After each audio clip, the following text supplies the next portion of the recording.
A cloudy day here at Juma with a little bit of a cold wind blowing in from the south. Welcome to our morning safari. My name is Mark and Seb is with me on camera.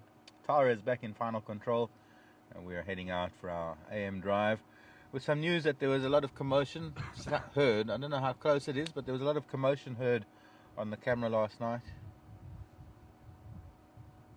And we're hoping to hear some sounds. And we're going to head down towards Gari Dam and have a look around in that immediate vicinity and then maybe make bigger circles until we maybe find something. It's a cool morning. This chilly wind has come up after a very hot day yesterday, and the northerly wind, it's quite, well, I wouldn't say unusual, it's just quite different weather. A weather change like this does influence animal behavior a little bit. We might see some of that. Or we might not see some of that because of the kind of things that animals do. They tend to go into thick bush and they lie down and they try and get out of the wind. And hopefully at some point in our morning drive the sun's going to come through and it's going to start burning open this cloud. I'm pretty sure by 9-10 o'clock there'll be a lot more sunshine. But the sky is moving fast. A very low layer of cloud that's traveling at about the speed of sound. Very slow sounds. No. Okay, let's see what we can find for you today. Let's go for a drive. A live drive. And let me hear from you wherever you are in the world. Some people staying up late, some people getting up early. Some people already in their Sunday afternoon.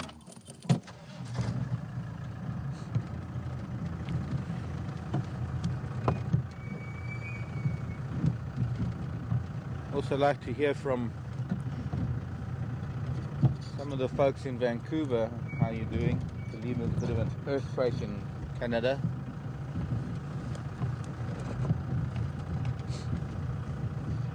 Seems that a few tectonic plates are shaking off some old crumbs at the moment. Now we've got some hyena tracks that we're running down to the drainage line. Oh, a very big hyena.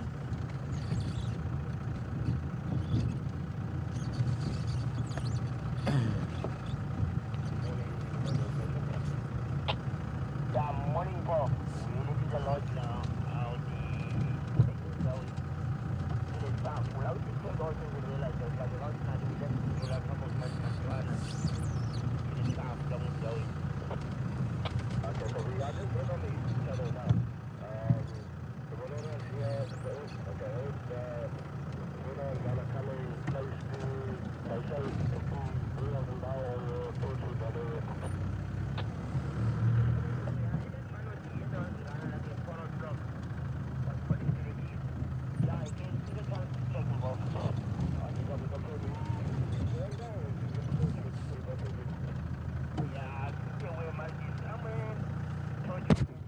There's a cat track. So, Nkoro reporting.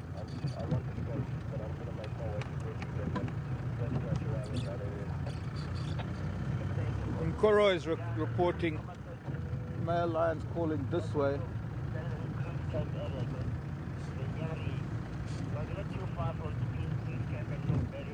So we're going to head east from here, go up Central Road, go up towards Buffelshoek Dam. Hello, Drongo. What? Whistling me a tune. So let's go see what we can hear and see. Something has happened last night between here and Nkoro, and a very large distance between the two. Here between here and Nkoro. I went there for the first time on Friday for a meeting, and it's way off. It's like within a few hundred meters of the Kruger Park boundary, so it's way to the east and kind of at the limit to the audible range of lions. So if there was lion here, they might just hear them at Nkoro and vice versa. The fact that we can hear them here and they can hear them at Nkoro means that they're probably somewhere in between, and the debate is whether they're here on Juma or whether they're just across our eastern boundary on Torchwood. So we will just go and have a look. I'm going to go and have a look around Buffelshoek Dam area. I think that's the best idea. I was saying to Sept just before the drive, maybe those lions have found that giraffe, and it would be a relief, in fact, if they have.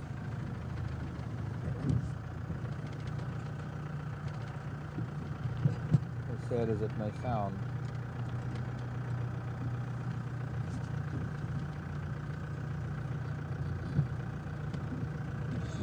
Morning stations, Marky. I'm going to go up Central. Sorry, morning. I'm going to head up Central, go up towards Buffelshoek Dam.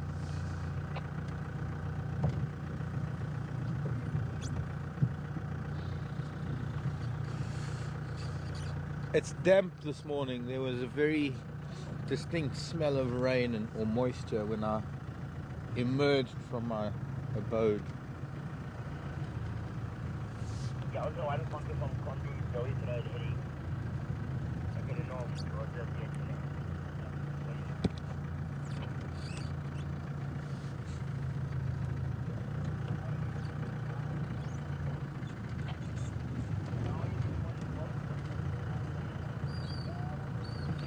Een dik kop. Ja, verder is voor een deze tijd voor een.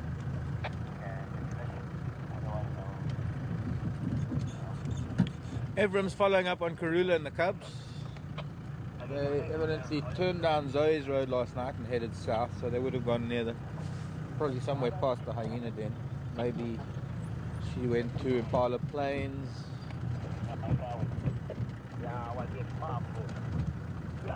Inside the tree.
It's a little bit humid this morning. It's like it's muggy, sticky.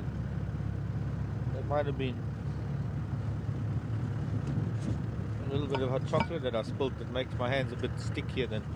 But no, seriously, the air is a little bit close today. There's a bit of sun coming through the cloud now.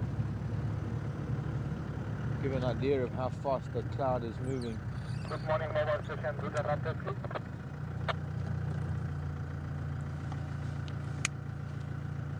That's good enough. I'm heading north. Yeah. Yeah, copy that, thank you. I'll check the gate size. That would make a very nice time lapse, actually. Yeah. As it rises and the cloud moves past. Yeah. Two different movements.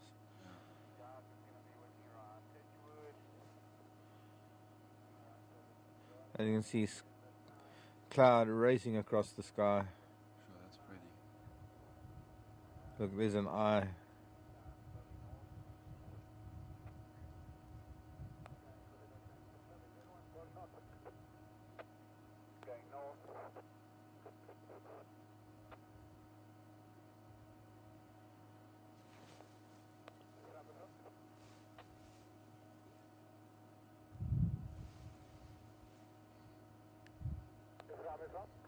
I'm gonna check towards the area here.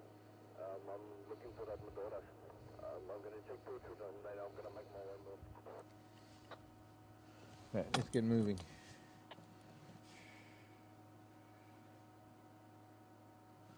Pretty sky.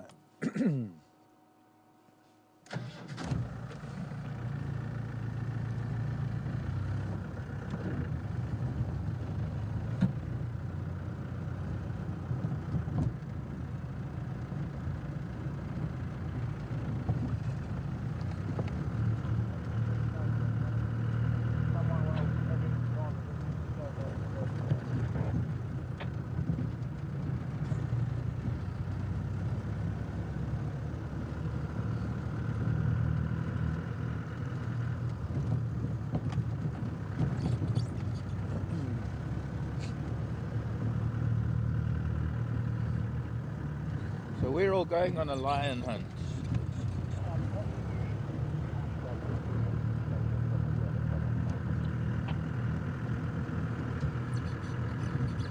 A couple of guys covering the north, one of them covering east, and we're gonna kind of do them in between. And I'm half expecting. You don't really expect anything in the bush. It's one thing that's very important, especially when you're visiting Africa. You've got to imagine that you're going to come to Africa and you're going to drive around, you're not going to see much. Now whatever you do see is an incredible bonus and a wonderful opportunity, because let's face it, we're talking about an exceptionally large area, and when you're on a game drive vehicle, it doesn't matter how many hectares you cover, whether it's 1,000 or 10,000. The bottom line is that it's still only a very small portion of a very large area. Elephants have been here.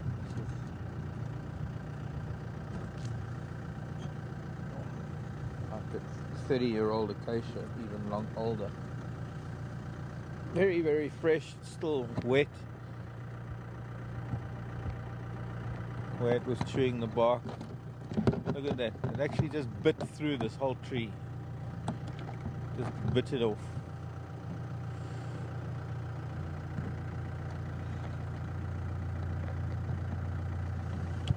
Like you'd bite through an asparagus.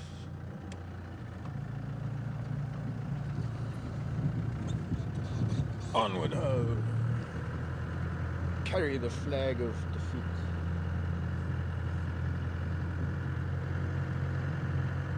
I'm going to leave it in the burnt area. Actually no, because it'll just get burnt next year. I was going to say, just to help something grow. Let's see, where's a good place. There's a nice little open patch. Let it feed the soil. So elephants were here during the night.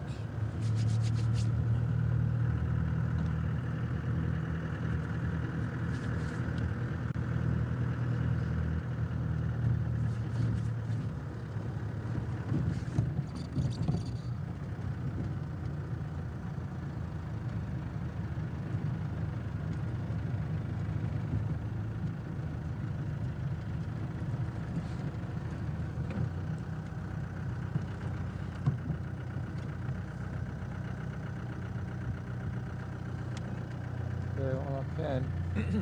Tracks here. Excuse me. Hello, Davina. Actually, Davina's raised the subject that I think we might talk about it. Not might. We were going to talk about in Fireside Chat this evening. Not everybody's going to be able to join us for that. But a decision was made to not show rhino anymore. So we're not going to be seeing rhino. In fact, I don't know how it's going to work, because I've just heard them talking about tracks, and so I have to turn the radio down, otherwise the location will be heard. I don't know how it's going to work. Get through this dip. I'll carry on talking onto this dip. No lion tracks here.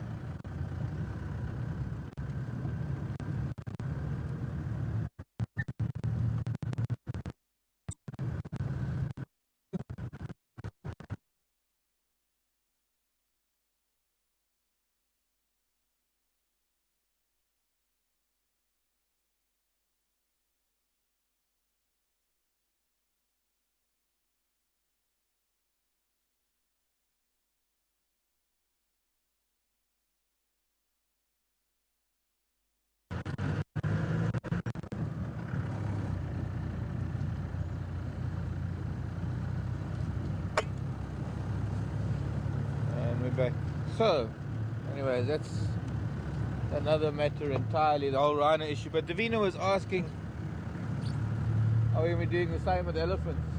Stepping out the waste. Elephants are not under threat here, Davina. Only the rhino. And I have to be, just my own 2 cents worth, the world knows that there are rhino in the Sabi sand. There's no hiding it. Well, you can't hide it. The fact is that the world knows where the rhino are. Perhaps pinpointing them because we have them on camera might be a different matter entirely, so we're not going to have them on camera. I don't know, maybe I was thinking the fact that we're driving around with a live camera might be a deterrent, because we will, if we have the opportunity of filming poachers, and the fact that we are live means that there are a lot of witnesses, so I'd say that that would be quite a deterrent to poachers, the fact that we've got a live camera driving around. In fact, I would imagine that it would be a great security thing, and that a lot more lodges would start engaging in the same kind of thing, having live cameras, so that we can film things. And that, I don't know, I just see that as beneficial to the rhino poaching rather than hindering it, or rather, but decisions were made by the owners, and that is how we abide by those decisions. Look, here's a russet bush willow in flower. You get to see leaf, flower and fruit, or seed pod. Not very often we get to see all three on the same tree. And sometimes it gets very hard learning about trees, because you sometimes have to wait seasons pass. You can see the fruit and the flower and do so. Oh, we just lost picture. Oh, we're back again. I don't know where you lost me, but I was just saying, amazing that we can see the leaf, the flower and the fruit on the same tree. Sometimes takes seasons to see that. That's the flower, down the bottom of the fruit, the four-winged.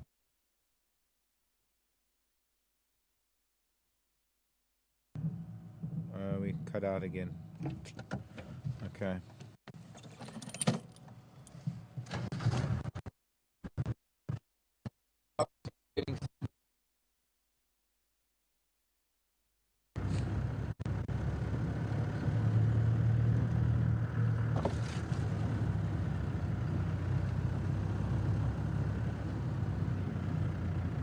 The vagaries of our signal range, and that's probably going to, once the leaves come out and the trees get thicker, it'll probably get worse. But alright, so we were at the bottom there with the bush willow, the russet bush willow, with leaf and flower and fruit. Well, fruit is the botanical term. It's not really a fruit, it's a seed pod. And not often one gets to see all three on the same tree. Bush willow. Feature of the bush willow family are the winged pods. Anything from 3 to 7 wings on a bush willow.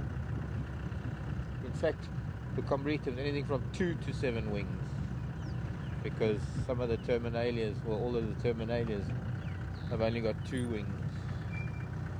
Some of the combritum creepers, the bush willow creepers, have got 5 to 7 wings, never 6. 2, 3, 4, 5 or 7. Actually no, I think there is one that's got 6. Right, we're going to go to the dam. So far no tracks of cats, and I'm thinking that cheetah cut line will be our next best bet.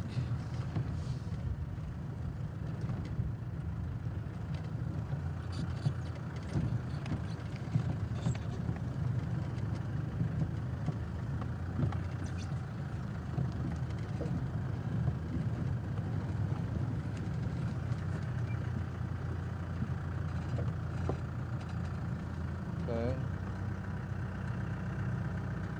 Drag mark.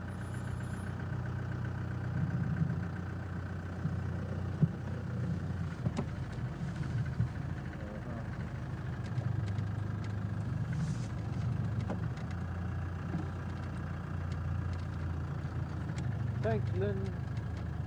Canada. Vancouver Island. Isn't Anne on Vancouver Island? But thanks, Lynn. Just saying, wasn't Vancouver City. And the earthquake, about a 6.4 on Vancouver Island. Definitely hyena's been dragging something here, but we're going the other way. Might account for some of the hyena sounds that were heard. Oh, Seb's gonna shoot me if I go south on Cheetah Cut Line.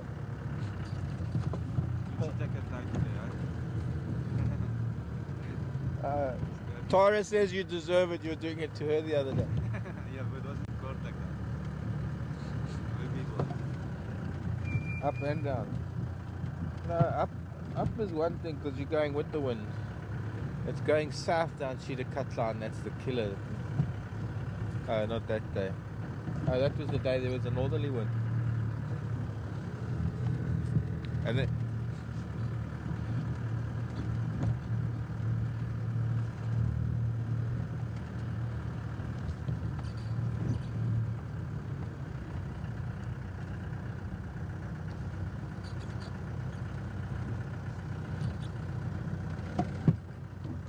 hello, Silence Sydney. Talking about the injured giraffe. Would it not have healed by now? It's impossible to tell, Silence Sydney, on account of not knowing what the injury was.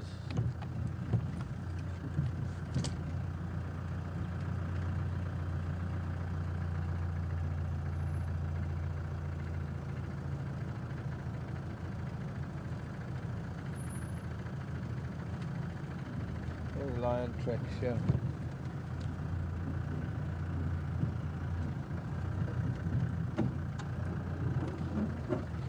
I can't really say much. I mean, we've seen this giraffe for some time now limping. It is obviously more than maybe just a muscle problem. It might be a kind of injury that can't heal, and so the giraffe is going to have to,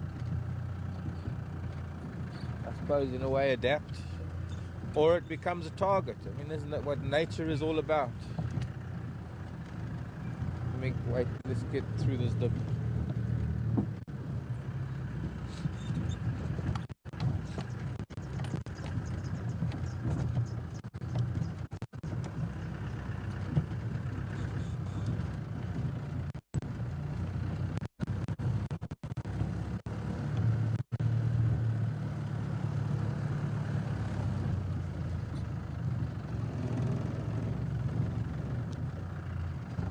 Unfortunately, it's the way nature works, and we have to take a back seat and let nature do what it does.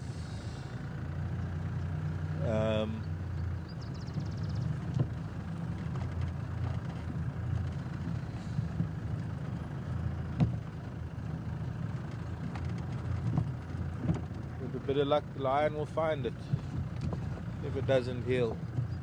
And it's vital. Part of the process that animals go through these things. It's one of the reasons why we can't do anything, because these scenarios have to play out. Nothing here.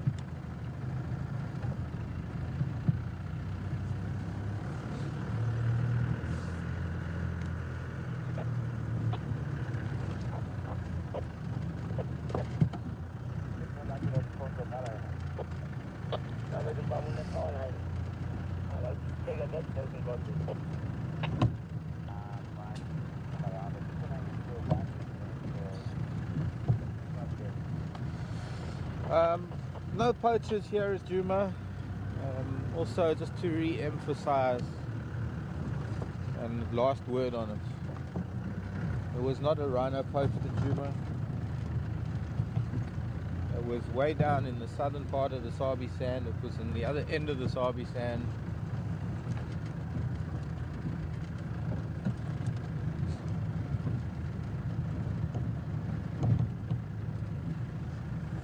Look, it is troubling. We might come round a corner and we might have poachers in front of us. You never know. We long as they're humans, they're going to be poachers. Up until now, the Sabi sand has done pretty well, keeping them out.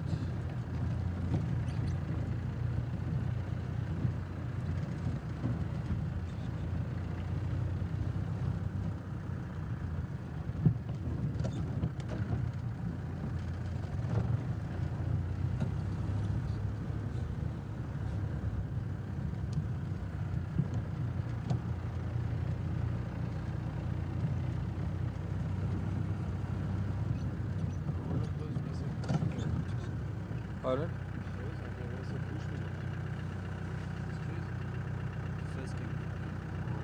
This is not a russet. This is a red bush willow.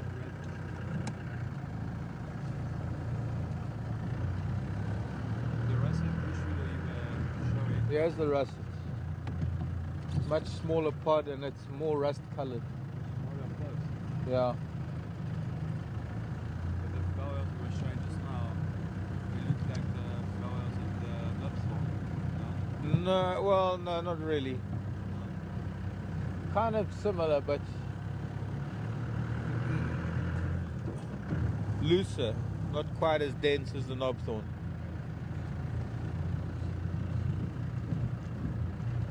A spike, a flower spike.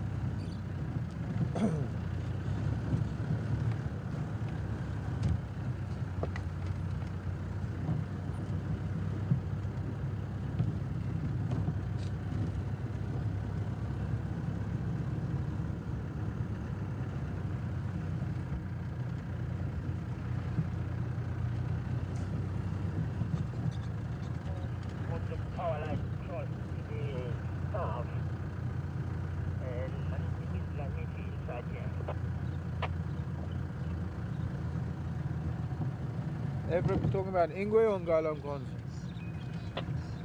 Galang Kondo. So those my daughters. Half a minute. Copy, thank. He's way to the other side of us. So I might be wrong. Hello, Tony in California. Tony hasn't seen the sausage tree since last week.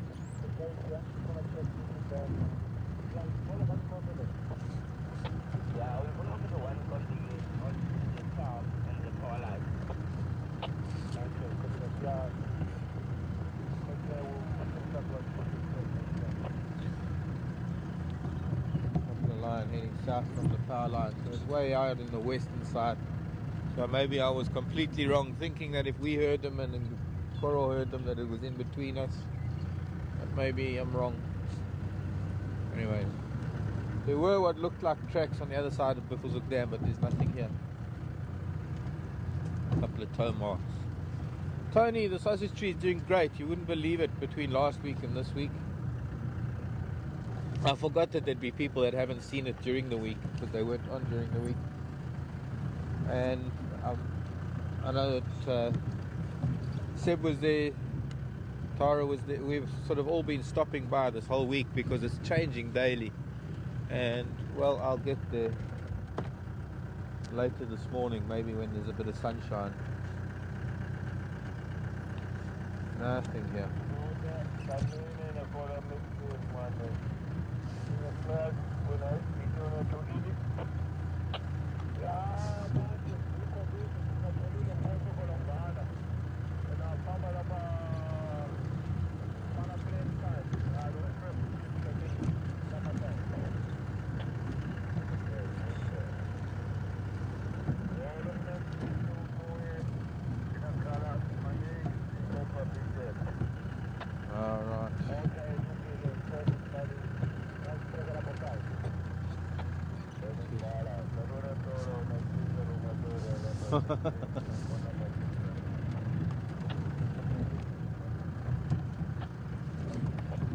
Also up in Biffleshoek, evidently a lot of lion calling.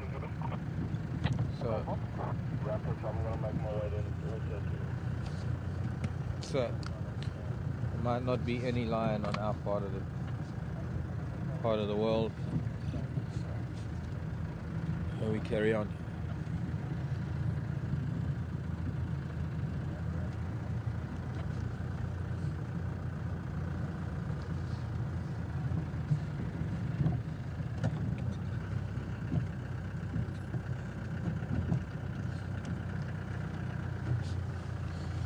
Sure. Melissa, hello.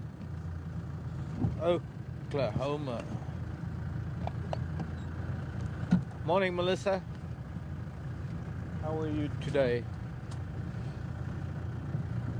What is my job description and what degrees do you need? I don't really know what you could call me. I consider myself a naturalist. My life is nature. My passion is wildlife and nature and everything in it.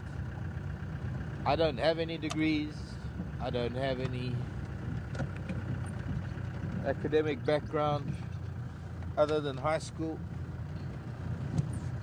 But this has been my university for about 40 years or more. And the kind of exams that you do in this university are pretty harsh, because lessons that you learn in this university are the kind of life lessons that can sometimes mean the difference between life and death. This is nature after all. So I can only boast many years of experience with these animals and living in the bush, being on foot in the bush, having an understanding of how things work, having an understanding of the way it seems to fit together. One can never learn it all, you can never understand it all. And one of the reasons why I'm still here is because there's still so much to learn about nature. And that's only in this environment. That's not thinking of places, even 200 miles away in Kruger, there's a different habitat and different animals, different birds, different things to learn. So it's the variety, it's the fact that every day there's something new or different.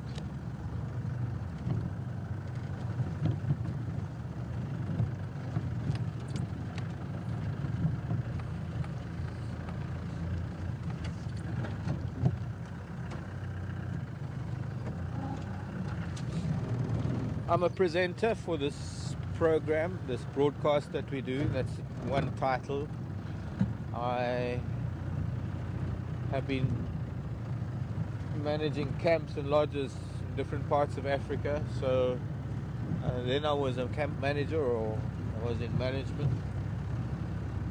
I've done guiding, so in those times I was a guide.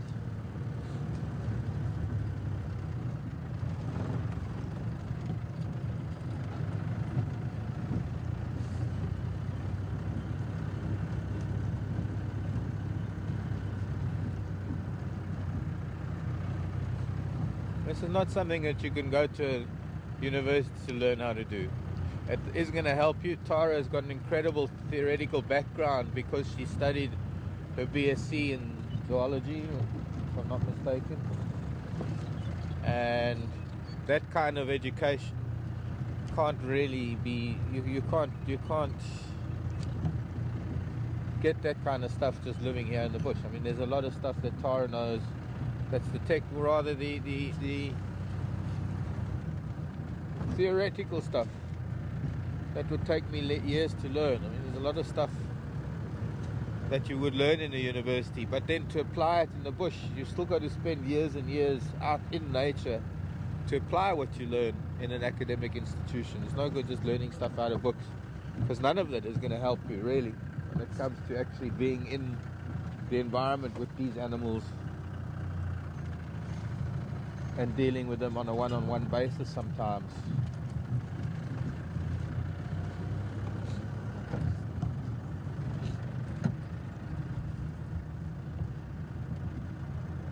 And it's invaluable to have a kind of tertiary education. I just never had. I was too lazy at school in terms of learning. I had no interest in any of the subjects at school except biology. I had the aptitude to just pass them without having to learn too much. I had, I guess, enough intelligence to be able to just get through all my school stuff without having to study too hard. And if I'd studied a little bit harder, I might have got better marks than lilac-breasted roll up here. There was. I don't know how it works. And at a certain, you'll find your 12th grade, your final year of high school, you have to get a certain grade to be able to go to university. I didn't get it because I was too busy with my snakes. Have you got tissue paper at the back there? Always try to keep it in here. Thanks.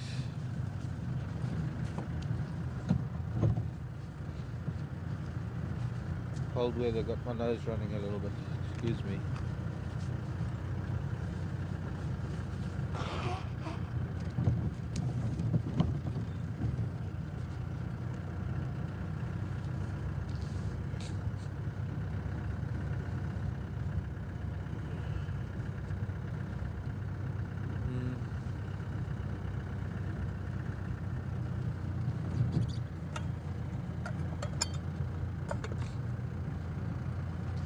Brent, interesting question. Morning, Brent. Any success stories of animal numbers growing? Well, yes. In the general population, the general animal population of Kruger is growing. Elephant population is growing at an alarming rate. Well, not an alarming rate, but just at a very constant rate annually. Now, believe it or not, the rhino population has been growing in Kruger, but it's kind of being negated by the level of poaching. So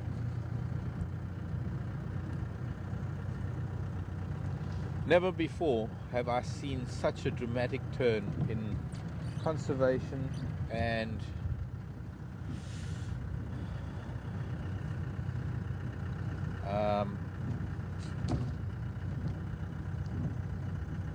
attitude, I think, for want of a better word. Having gone from being the world's top conservationist, or the country that was leading, especially in rhino conservation, for decades. South Africa was at the forefront of rhino conservation and rehabilitation and numbers improving. I mean, South Africa was sending rhino all over the place to repopulate areas where they'd been wiped out due to poaching. And then all of a sudden we've switched from that to being... There's actually a giraffe down there. Let's go down a little bit more. I was not going to go south on Cheetah Cut Line because of the cold wind, but, well, we'll just go slowly. It's amazing how we've turned around, and now suddenly we're the world's worst in terms of poaching. And, well, pressure needs to be put on the government to make some sort of turnaround, some sort of effort. They have. I can't say that they're totally apathetic. There is a lot that is being done. Police and army are employed in Kruger to try and bring the poaching down. I believe that the poaching has started dropping, but it's still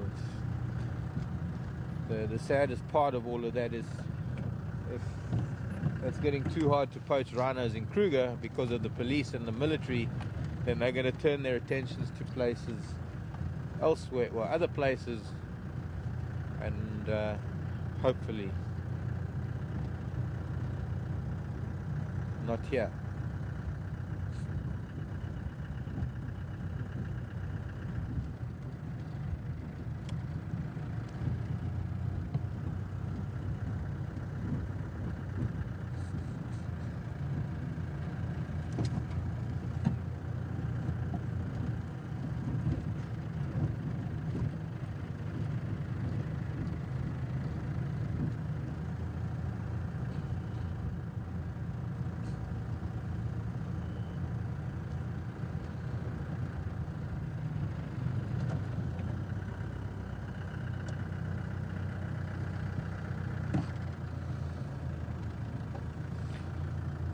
Huge giraffe, yeah. Morning, Anne in Vancouver Island. Thanks for your mail.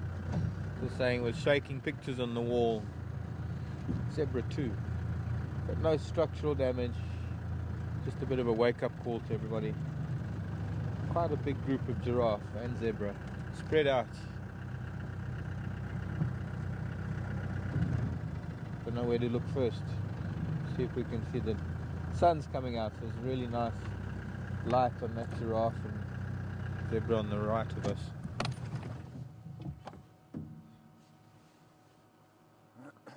But no sign of lion.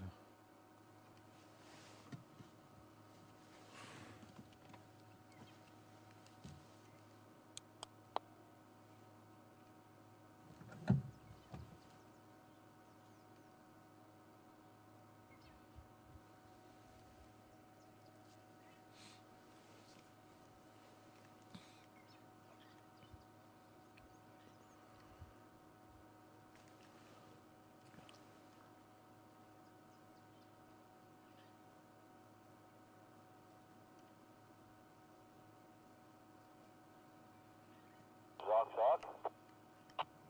Anybody on? So this is Sept Climate, you're head down.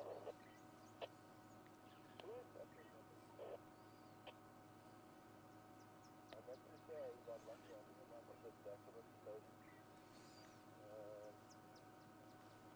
It might be possible if I make my way down next time.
Let's move a little, get a better view.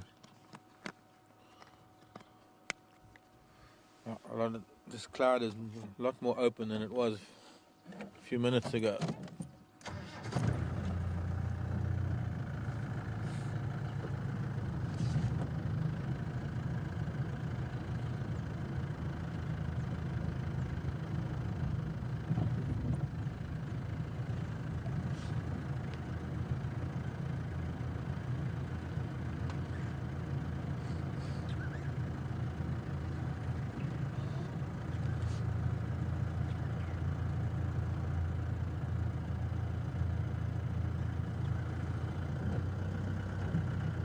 Okay, I'm going to turn around. We'll have a look at them from the other direction rather than have to turn around. This nice giraffe here in the sun, but it's just it looking into the sun. Yeah, I think I just smelt him. Hello, Rita, Dr. Rita, Dr. Rita in Florida.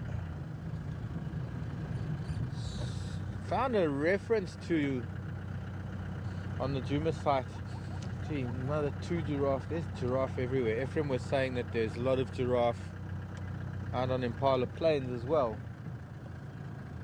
Only 50 odd giraffe around at the moment. And speaking of giraffe and speaking of Ephraim, Rita found a link to a story back in, what was it, 1999, about 2 giraffe. 2 big male giraffe having a fight, and one, the bigger male, actually killing the other male, wanting to know if it was this Ephraim that we're talking about. And yes, it is, Rita. Ephraim has been here some time now. Hello, little one.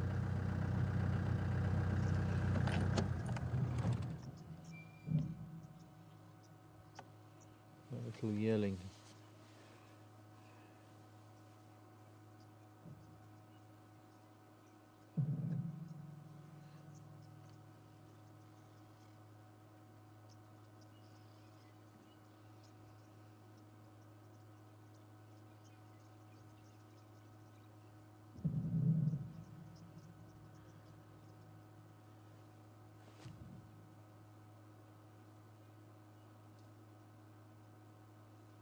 little bit too self-conscious.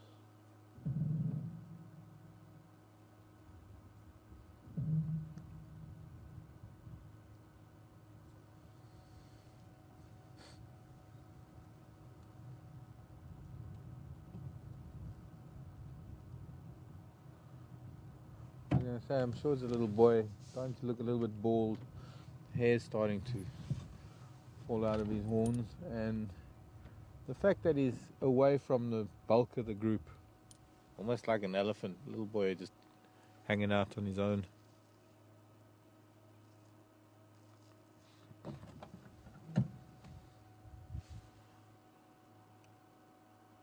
Maybe about a 2-year-old.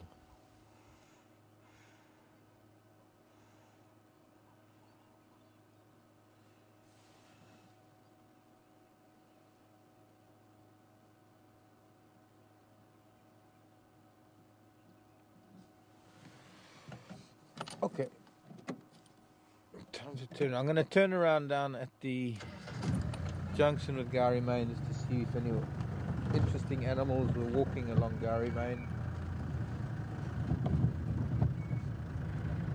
It's not too cold.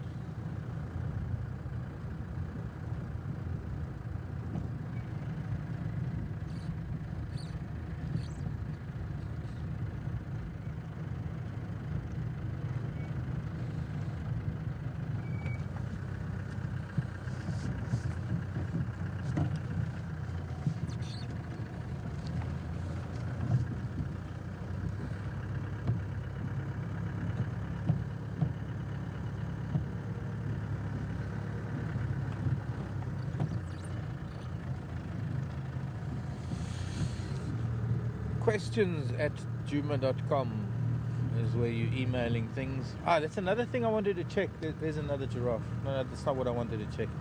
There's a new sign here at this bunch of signs, the junction of Gary Main and Cheetah Cutline. There's several more giraffe that have just crossed over to the south, and more zebra.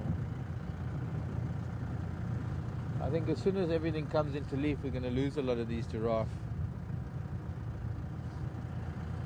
There evidently no giraffe in the southern part of this RV sand at the moment. Okay.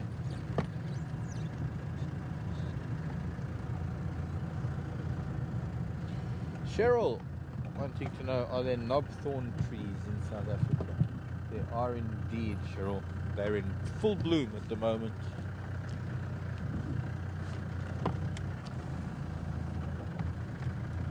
I mean, you don't get knobthorns in the Cape. You don't get knobthorns in the coastal forest belt of the Indian Ocean. What up, squirrel? But we could say that knobthorns here are the dominant tree species. So this is Notice of Environmental Impact Assessment Process. Oh, there's an EIA being done. Published 18 June 2010, Government Notice R546, National Environment Management Act of 1998, Act number 107 of 98, that the environmental assessment practitioner is conducting a public participation process on behalf of Vodacom for the submittal of a basic assessment report to the Mpumalanga Department of Environmental Affairs on the following project as identified in terms of Section 24, Paragraph 2 and 24D. Name of project, Vodacom site in Koro. Oh my, guess what? Remainder of portion 2 of the farm Gowrie 342 Bushbuck Ridge local municipality. Construction of a 40-meter lattice mast with a support container. Site is to accommodate 3 service providers. 12th of September 2011. Gosh. Queries regarding this matter should be referred to Lokisa Environmental Consulting. Portia Rasakana. Parties wishing to formally object to this project must forward their objections with reasons to the contact given above no later than 30 days after the date of this notice. So they stick a notice in the middle of a game reserve, and a tiny little writing just off the road where people aren't supposed to get out of their cars, and who's supposed to read it? But I suppose that's how they can say then that, oh, but an environmental impact assessment is done and people were given 30 days to object to it. Basically, it's a mast kind of similar to ours that we have. 40-meter mast. I mean, ours is probably not even a 30-meter mast. A 40-meter mast, that's like one of those huge towers that they want to put up at Nkoro.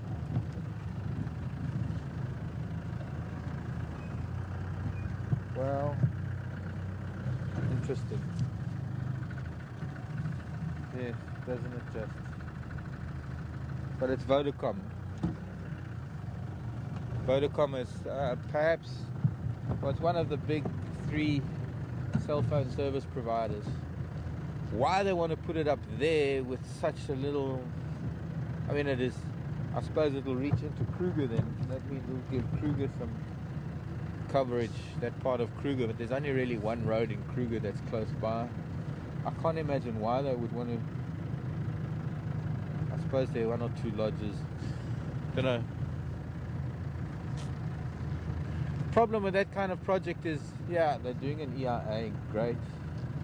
The EIA is going to be biased naturally, and it's merely a formality. It sounds like they want to put up a mast, and when they want to do things like that, the actual assessment and the objections and everything else is just sort of just so that they can tick it off and say, well, that was done and that was done, and who knows. We're not going to see it here. We're not going to see it from Djuma. It's over this ridge. It's east of this ridge that we're on, and even a 40-meter mast you probably won't see the top of. Ground dips down to the east. Okay, moving on to more pleasurable subjects like giraffe and zebra and animals in the bush. And the sun coming up and burning open the cloud. Going to be a nice day after all. Morning giraffe. 2, 3, 4, 5, 6, 7, 8 plus those 3 makes 11, 9 makes 12.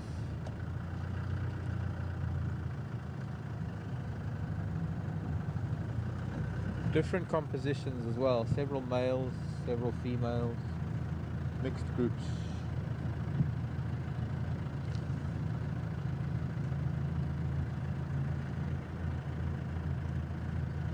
See, you can't really see much when we're looking into the sun.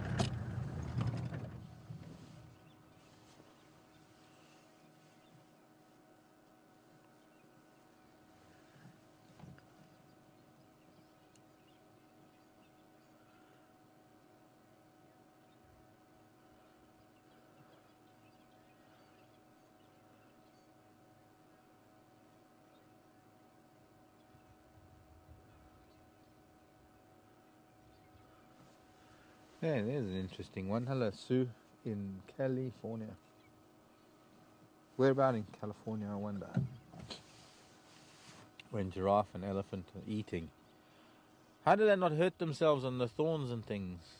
Well, it's interesting that you should ask that, because when you think about it, the thorns and the spines on the trees are actually a physical defense, a kind of a modification that the plants developed over time as a deterrent to stop too much utilization by animals. But it wasn't like just suddenly one day there were thorns. It was a gradual process.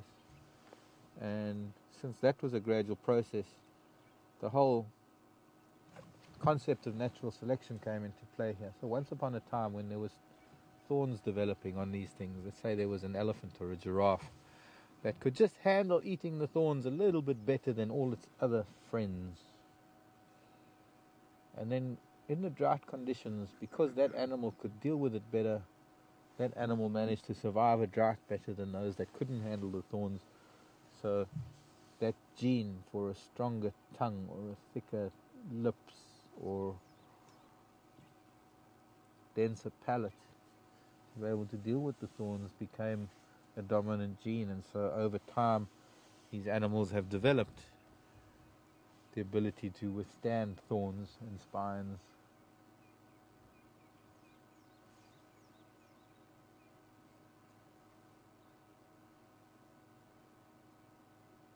Now, I mean, you see a giraffe eating something like a knob thorn that's got tiny little hooked thorns that would tear our skin, and how they wrap their tongue around it and press that branch up against their palate and strip all the leaves with their palate and their lips. You can see how resilient they are. Lovely big old male, this a couple of females.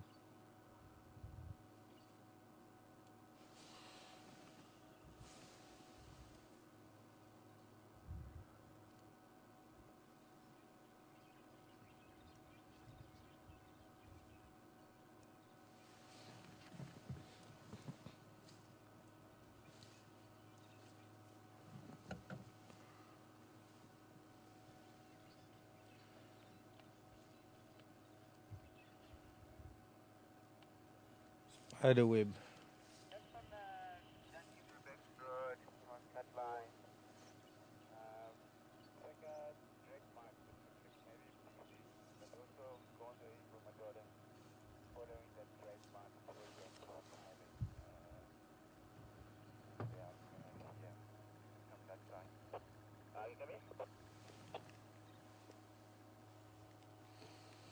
Also drag mark at Buffalo's Dam and PC dragging something north onto the fire break.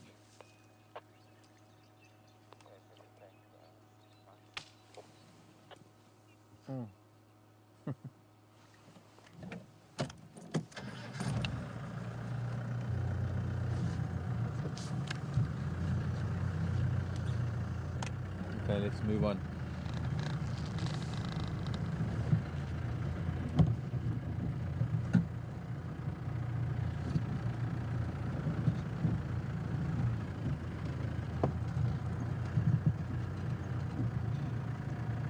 Gail from Michigan. Hello, Gail. Are the animals more active in a full moon, and do the predators hunt more or less, or are they seen better? Funny you should ask that, Gail. There's definitely a difference in animal activity leading up to and after a full moon, not necessarily on an exact full moon. Today's full moon, I believe, by the way. And Anyway, on a plane then. Well, we tried to make down the cake.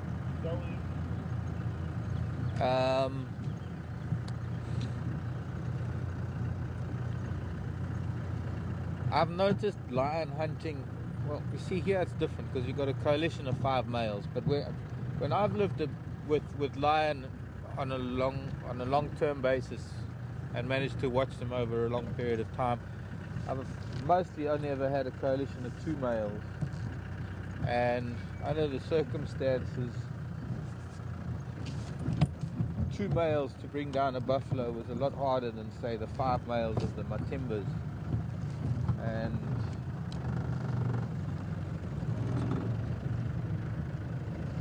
they used to go for buffalo more on a full moon.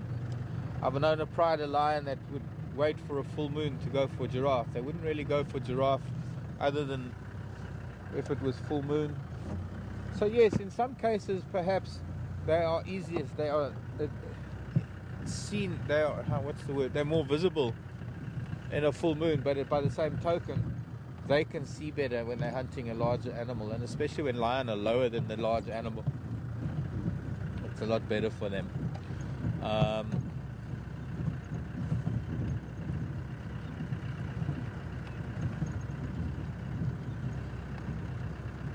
One doesn't really notice that much of a difference in the behavior of animals, but there is, I don't know, there is some difference.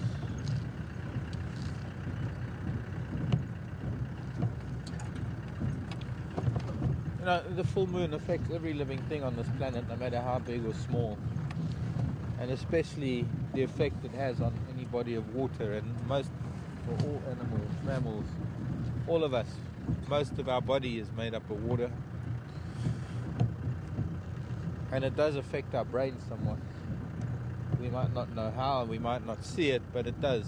Somehow, you speak to people in the emergency services or the police, and they'll tell you the crazies come out in full moon. Higher incidence of all sorts of things that happen. I'm just looking, I was trying to find a nice place to sort of see over the tree line. I can almost see it here, especially with the sun behind us. Just off to our left is a knobthorn in full bloom.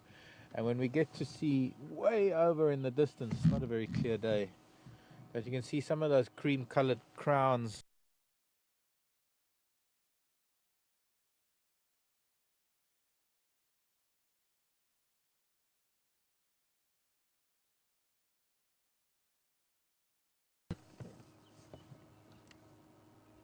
Not really, it's not clear enough. No, you can't. What I'm seeing with my eyes doesn't translate on camera.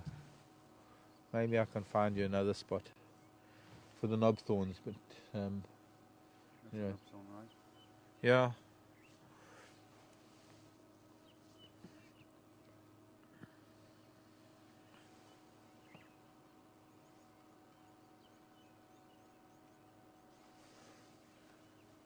There's a lot of knobthorns around us. We had a question about knobthorns. When they get big, you don't see the knobs very much, especially like this one next to me over here. I'll show you, see if we can find you a small knobthorn, because it's only when they're really small that you see how prominent the knobs are. When they get very big like this, you get a few knobs on the branches, but there's much smaller ones that are so prominently knobbed along the trunk. Okay, on TM.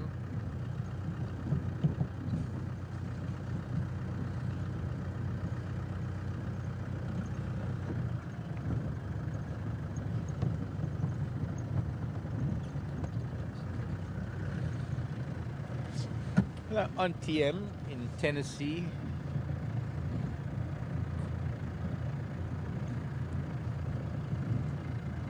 Do we ever see ostriches on safari? Yes, we have. Very seldom. In fact, only twice in the last year or so. Had a couple of ostriches. Not really their habitat. The areas that we drive, we don't really have a variety of habitat types.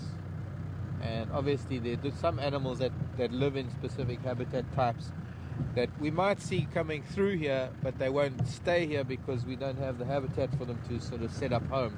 And those are the open plains animals, things like ostrich and cheetah and jackal. We've had them on camera, we've had them coming through, but they're not permanent residents here at Djuma. They live in other areas of the Sabi Sand. Here's a knobthorn with some very prominent knobs on the trunk. I can hear a francolin shouting.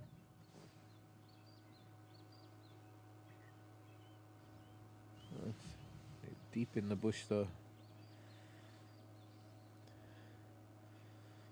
Hard woody, that's basically the base of the thorn, that as the tree grows and the thorn grows, it just keeps depositing more, well, not depositing, it just keeps growing bigger at the base of the thorn, and that creates those big knobs. And I'm told by Shangan friends that you can crush those knobs up and use them as a use them for toothache, the powder. Use the powder to relieve toothache. Put it on the sore tooth.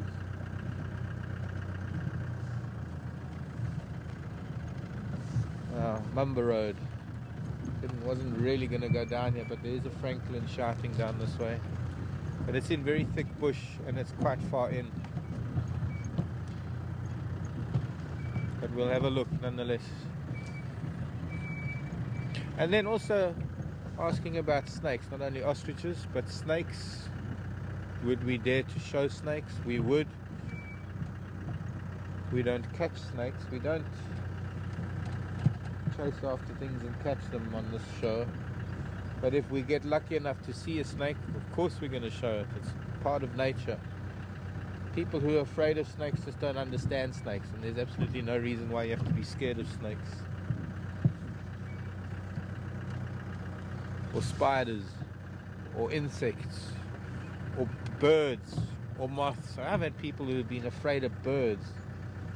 I've had people who can handle snakes and scorpions and spiders, but God forbid a moth flies in front of their face. A moth, just a moth. Even a small moth. Sometimes really irrational fears.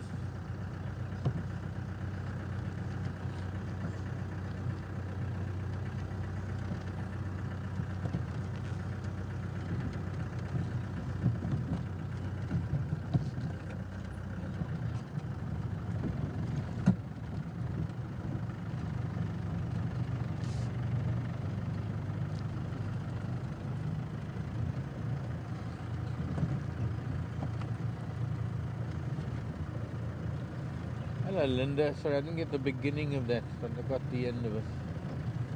Linda was...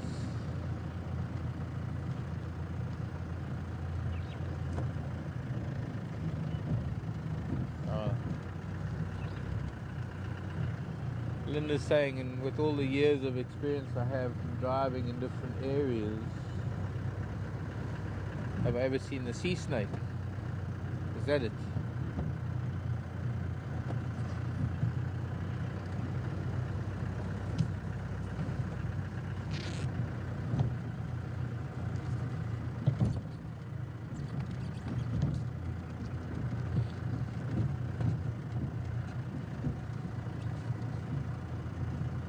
Oh, I see. The sea snake, and I was wondering how the sea snake came into the driving part of it, and whether it was because sea snakes you see when you're diving, not driving. Hi Linda, nice to hear from you, Linda. Just saying that in all my years, different areas of driving, which are my favorite areas to drive, and some of the favorite animals, some of my favorite animals in those places. Well, Linda, it's funny enough, in a number of places I spent more time walking than driving. In fact, in all the time that I spent in the Okavango Delta, 99% of the time I was either, well, I was mostly on foot or I was on a boat. But I was the only one that could take people out on foot, and I had guides that took the boat safaris, and we didn't have any vehicles because camp was on a small island and it was surrounded by water and there were no roads, the only thing with a wheel was a wheelbarrow that we had to take the food from the airstrip to the camp when the plane landed with our supplies. So like places like Okavango I didn't do very much driving at all. Places like Sulu I did a fair amount of driving, but I did more walking, and so I got to see a lot more stuff on foot than I would have seen on a vehicle, just in terms of areas, not so much in wildlife, because sometimes with wildlife you tend to be able to see things better from a vehicle because the animals don't react as negatively as they do when you're on foot. But having said that, there are times when I've seen more amazing things on foot. I mean, I've spent a lot of time on foot with wild dogs, being in the hunt with them, running after them when they've been hunting, following them when they hunt and kill, and then go and fetch the pups and come back to the kill. Spent a lot of time on foot with cheetah, as well as being on foot with cheetah in the hunt. That's probably one of my favorite things, is being with cheetah and wild dog, because both of them, although especially wild dog, are quite vicious killers when it comes to hunting. As far as their attitude towards humans are concerned, they're fairly shy. I mean, there are no known incidents of wild dog attacking humans, and I have to be honest, all the time that I've been with them on foot, even in a hunt, they look at me and they bark at me, and they maybe don't like my presence. But I think the overwhelming or rather trying to find the words here, but the overall favorite is pretty clear to everybody. I mean, wherever I've been, it's mostly been about elephants. In the Selous Game Reserve, elephants. And the lion. I mean, I had incredible variety of lion prides in the Selous. I had access to, gosh, 6 or 7 different prides.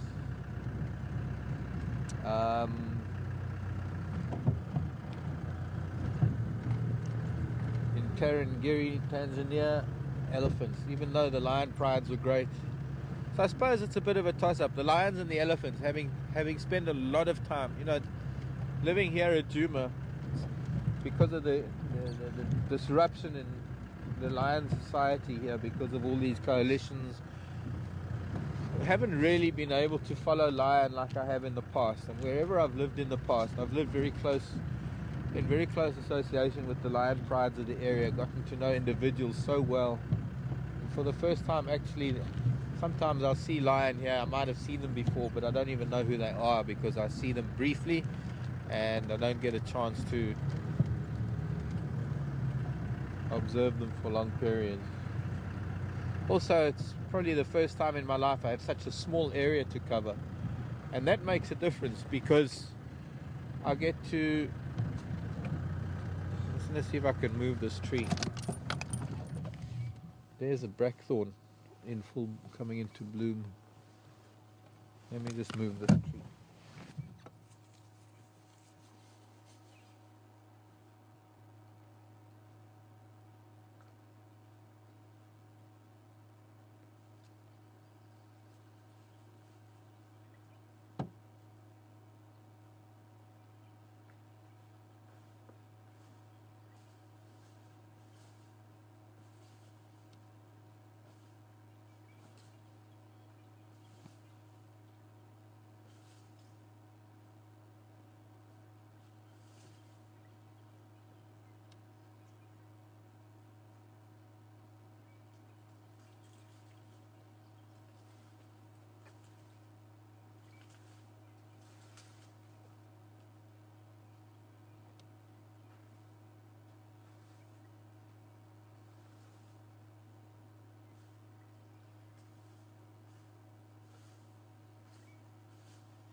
I guess I'm not going to move it right now.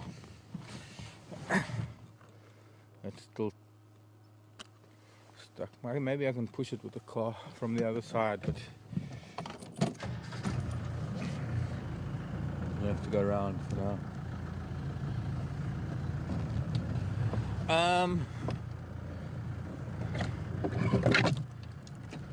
So the one thing about... Gee, this is going to be awkward. The turning circle of a jumbo jet, I'm not going to be able to make that tight turn other than to do a... Oops, sorry Jack, worry.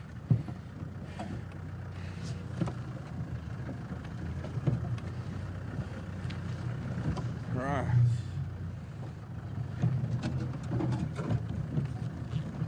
No. I was just saying, living in a very small area now has allowed me to follow things like individual trees, individual animals in a greater way than I ever have in the past. But I suppose one of the things about living in some of the places that I have has been the fact that they are such big areas, and the variety of habitats, the beauty of being able to travel for hours and hours on boats and see wildlife from boats. There are the warburgs. 2 pale-faced warburgs. Interesting. We used to have a pair. One was pale, one was dark. But now we've got a pair that are pale-faced, both. Obviously the male on the left, female on the right. Females, the eagles, the female's always bigger than the male. gives her a slightly bigger, well, with a slightly bigger body size, gives her the, so that she can carry eggs.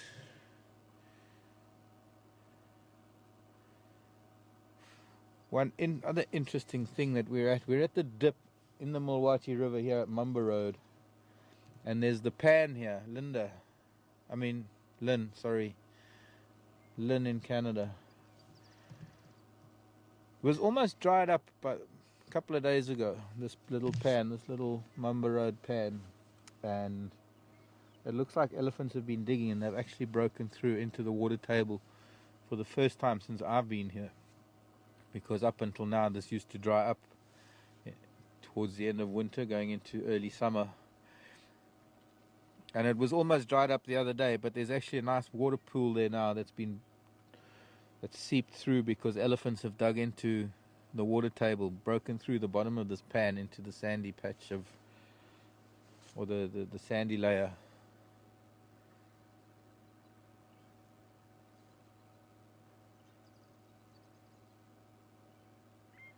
And that water's fairly clean. It wouldn't look like that if that was just the remainder of this pan, which I know was almost dry the other day. That water's come through a sand filter of the riverbed.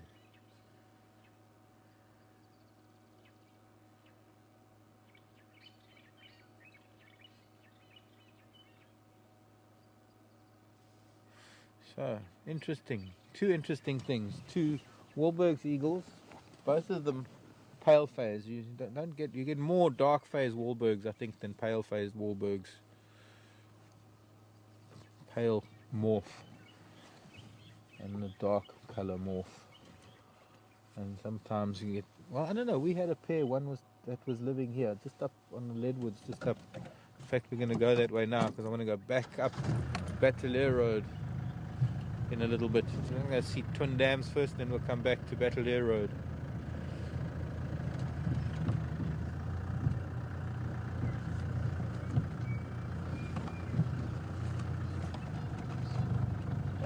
I don't know if that fully answers your question, Linda. Hope it does.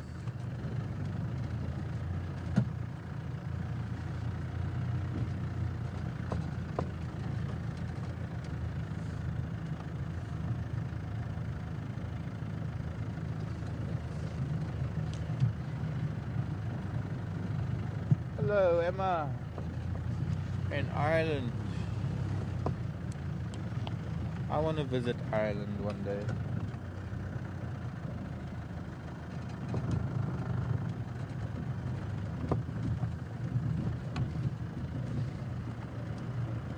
What's the most venomous or poisonous animal we have here? Hello, Wahlbergs. Welcome back.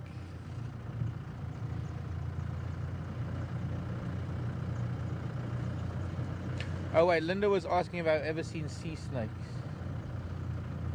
No, Linda, I didn't. I wanted to. I know that I spend many hours diving off of the coast of East Africa and off of the islands of East Africa. I've been diving since I was, well, let's put it this way, I've been diving for 30-something years now and never seen a sea snake. But then I've never seen a manta underwater. I've never seen a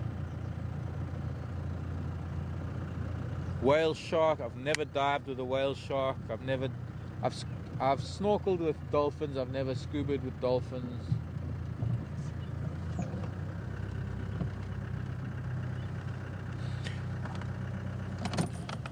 Flower time.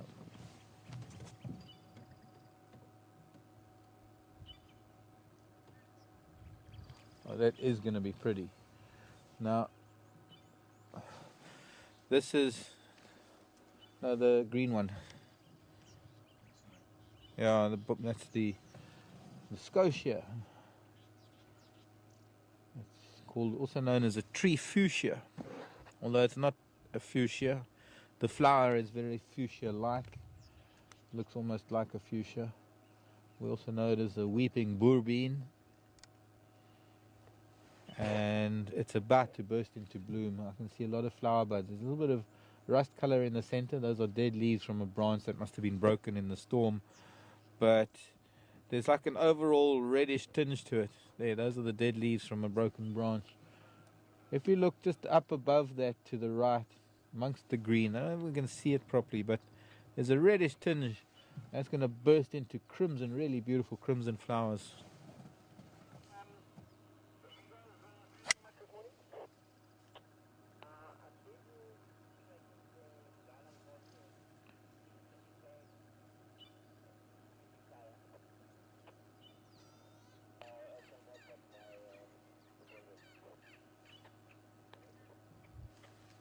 And also we've got a number of knobthorns around us flowering just off to the right of those of that. There's actually some pretty trees along this little stretch that we're doing now towards Twin Dams. And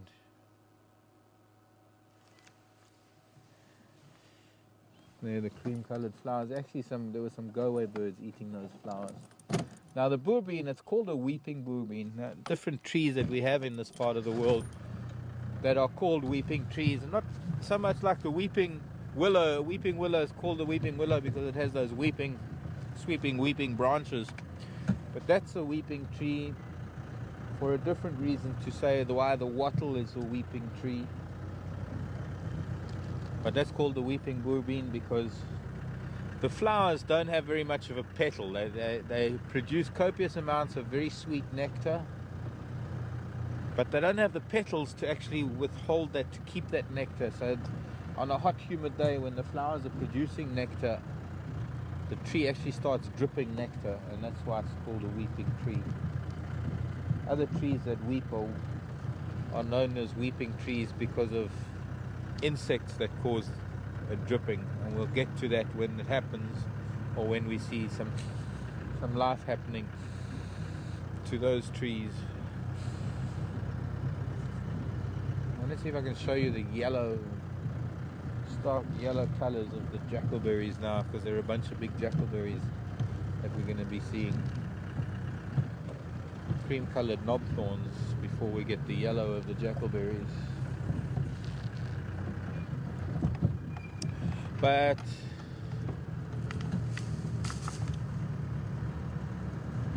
Emma was asking the most venomous that we have. Well, none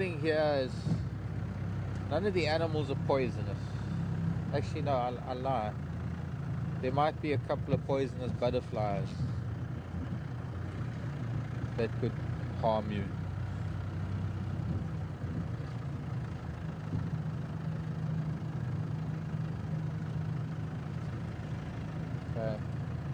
And it kind of answers, this is going to answer Dale's question as well, wanting to know about venomous snakes and snakes. But Linda asked about the sea snake, and yes, the yellow-bellied sea snake, that I think it's the one that occurs off of this coast, is perhaps one of the most venomous that you can get. But we're talking about land predators now, or land animals. We don't have anything that is venomous that's not a predator. And our most venomous is perhaps something like the black mamba, which is family of the cobras. Cobras are venomous.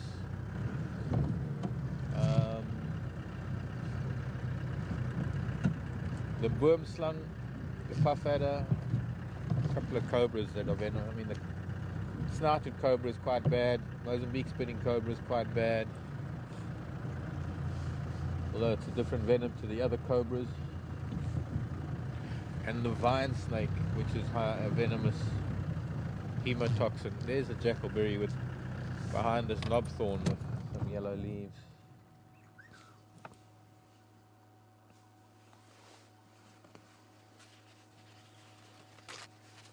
And they'll lose their leaves very quickly. That jackalberry, when we're driving over jackalberry leaves now, from the one just above us, more fruits visible now than there are leaves.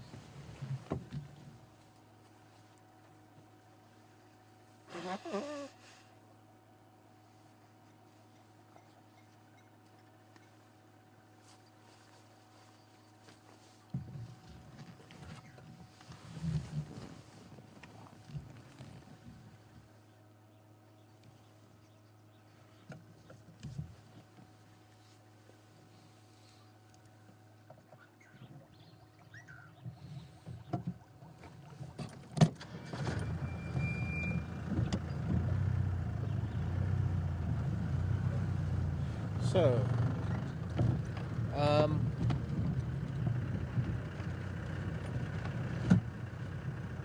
I'm hoping to find a scorpion this summer that is the most venomous scorpion we have in the country. But so far I haven't found one here yet. But I do have them at home, which is just north of here. And centipedes, we don't have very bad centipedes. They are venomous, but not one that'll kill you.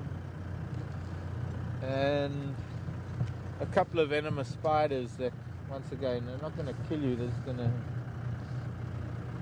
cause a bad wound that can ulcerate and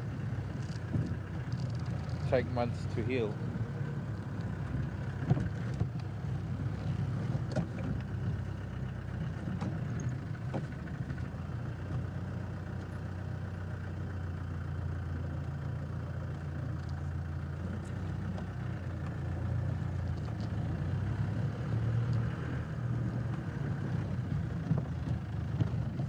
Yeah, I mean, there's a huge list. There's a long list of snakes that we get. And another thing is hoping to see some of them. Problem with the snakes is that they're very sensitive and they tend to feel the vibrations of the vehicles, and we only get to see their tracks more than them. But maybe we'll be lucky. Keep our eyes open. Occasionally we're lucky to see snakes.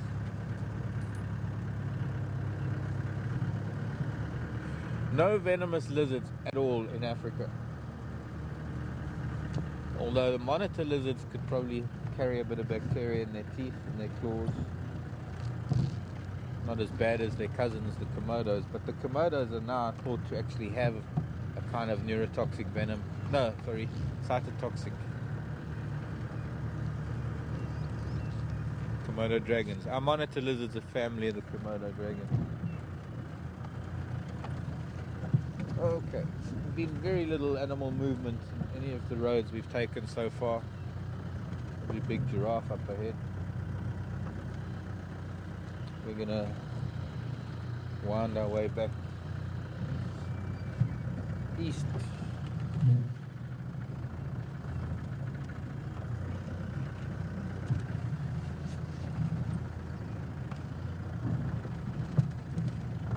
Nancy and Emmalou.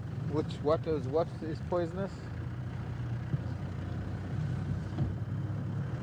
Oh, which butterflies are poisonous? Butterflies like the milkweed butterfly. There are a number of butterflies that, as larvae, they feed on poisonous plants. So they take in those toxins, and they become distasteful to birds. I don't know how much. If we had to eat them, it's not like we eat butterflies. Now, you've got to remember there's a very distinct difference between poisonous and venomous.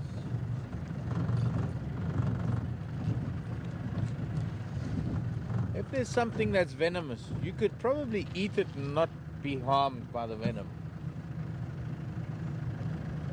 But if it bites you or stings you, you're going to have trouble. There's some things that are poisonous that if you eat them you could get sick or you could die, but they can't sting you and they can't bite you. They're harmless in terms of how they can affect you. But poisonous means if you take it in, if you swallow it, if you ingest it. That is what poisonous refers to.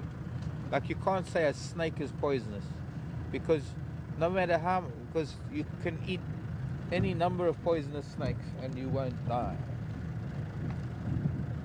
I mean, venomous snakes. See, now I just made the same mistake. The snakes, technically speaking, can't be poisonous. They don't have poison. They have venom. They bite you. So, the reason why I say they're poisonous butterflies is because they're butterflies that as larvae they feed on poisonous plants and they take on those properties, and if you eat them then you can ingest that poison. But we as humans don't really eat butterflies because they're not really that tasty, and well, that's still that powdery stuff on their wings, you know, kind of gets stuck on the tongue.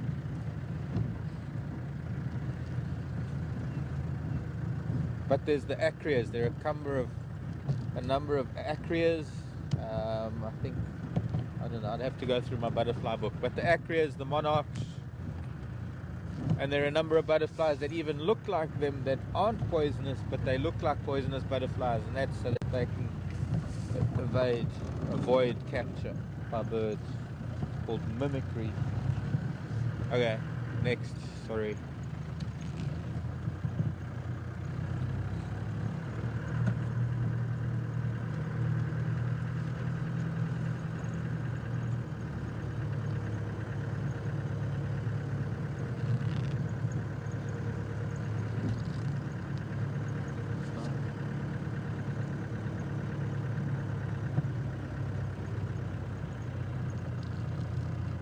Hello, Sally.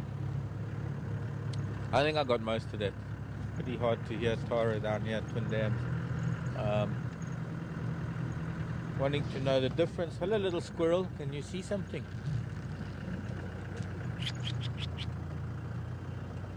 Oh, moving too fast. Okay. Correct me if I'm wrong, Tara, but Sally wants to know the difference between a male and a female spider. And wanting to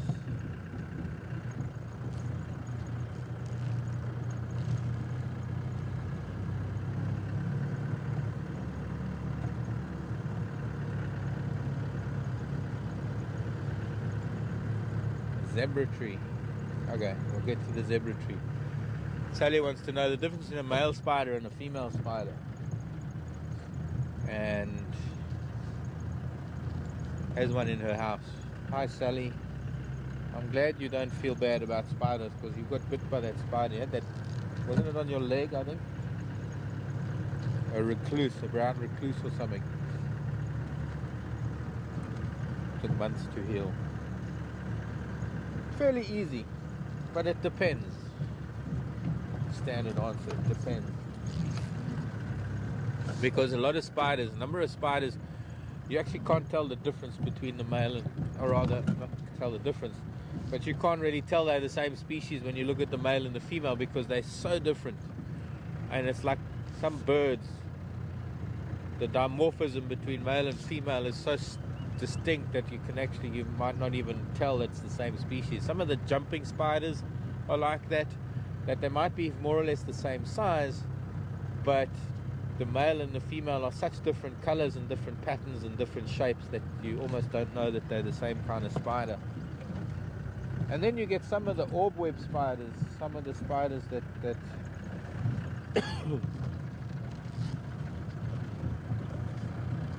spin webs. There is such a distinct size difference between male and female that you don't even have to look as close as the pedipalps to see whether it's male or female. So it would depend on whether it is a free-range hunting spider, whether it is it depends on what spider it is, because there's also those, the marulas are coming into leaf. There's a marula got new leaves on it. Let's have a look at that too. It's going to be hard to show you the flowers of the marula. They're going to come out now, and they're such tiny flowers. It'll be difficult. We'd have to park right next to a fallen marula.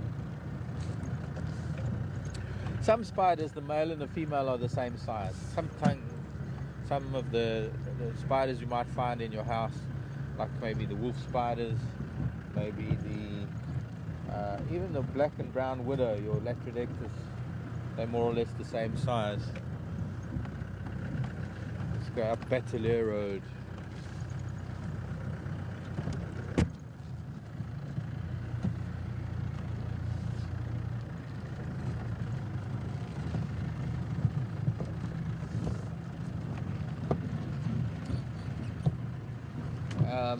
For some of the spiders that are the same size, the feelers, what we call the pedipalps, are very, very important in spiders, because they're actually they are sort of a secondary sexual reproductive organ. Not quite, but the male spider has got sacs in his pedipalps, and you don't always see them. You only really see them when he's ready to mate. But they're very distinct. They're very different to those of the females. And those are those two little feelers that are in front of the jaws, the chelicerae of a spider. And for the male, they've got like small little, like I would say balloons, but little round sacs on the end of them that they fill up with sperm because of the way spiders have to mate.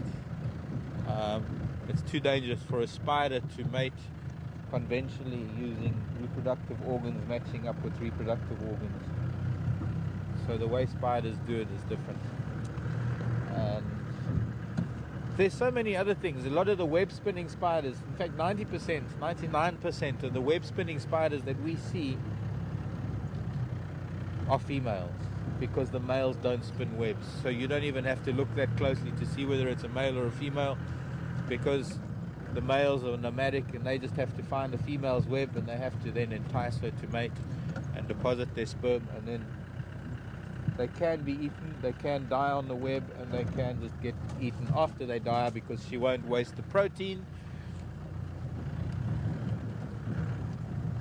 So it's not a really straightforward answer saying to distinguish between male and female. You've got to tell me a bit more about the spider, or even send me a picture, Sally. If you can get close up on its face, even better, or just a picture of the spider, and I'll be able to tell you how to tell the difference. Very interesting creatures, spiders.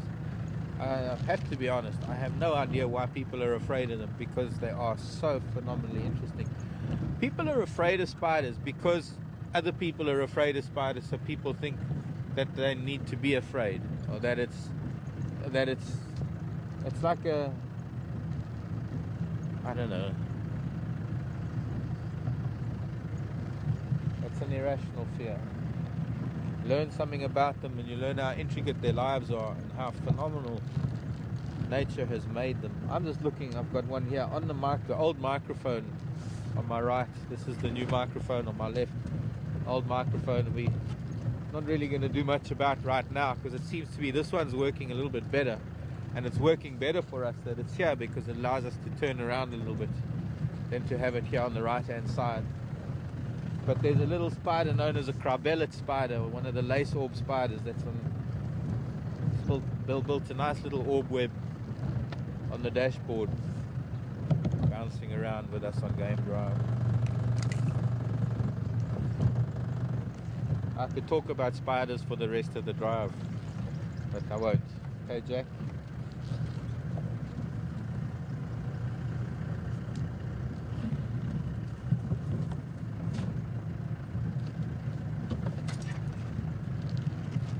Oh, sorry, what about the frogs?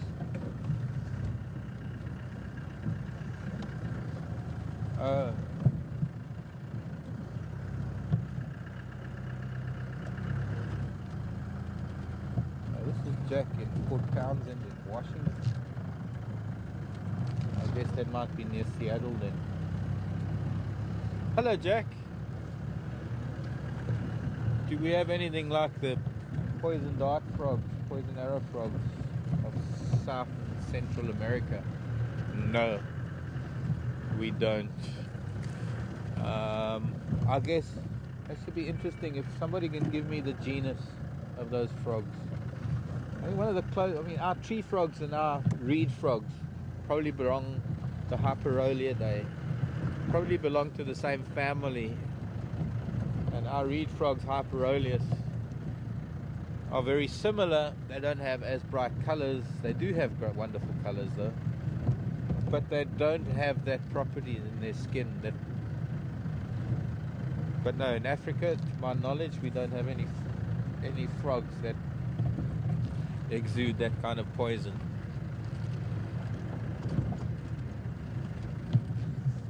So now that's quite interesting, because is that venom or is that poison? That's the interesting part of it. The old tracks heading west. Leopard tracks. And east, going up and down. No, that's leopard and lion. Lion going that way. That is probably maybe the leopard coming this way. That might have been lion going, the Tsalalas going to the dam down Battalier Road.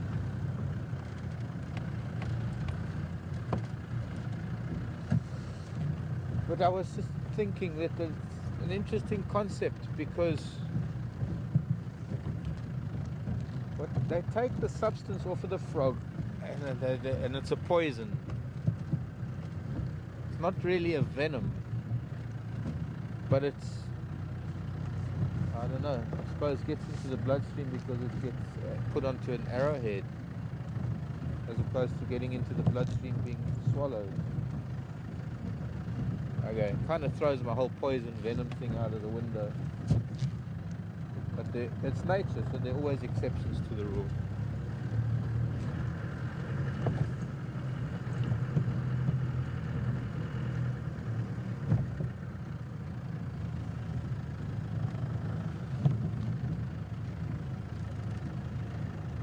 And over to Tampa in Florida from Washington. Sharon, Tampa. There was some Impala here, they don't look very nervous. And that question just flew straight out of my head. But you answered your own question. Meerkats, that's right. I remember listening, there's a snake trap just across the road. Lion trap. Sharon in Florida. Do we have meerkats, or do they occur in more drier terrain? Yes, they do. They occur more drier western regions of the country, central and western regions, Kalahari going into Namibia, western Transvaal, northwest province, but not here, I'm afraid. Sad to say.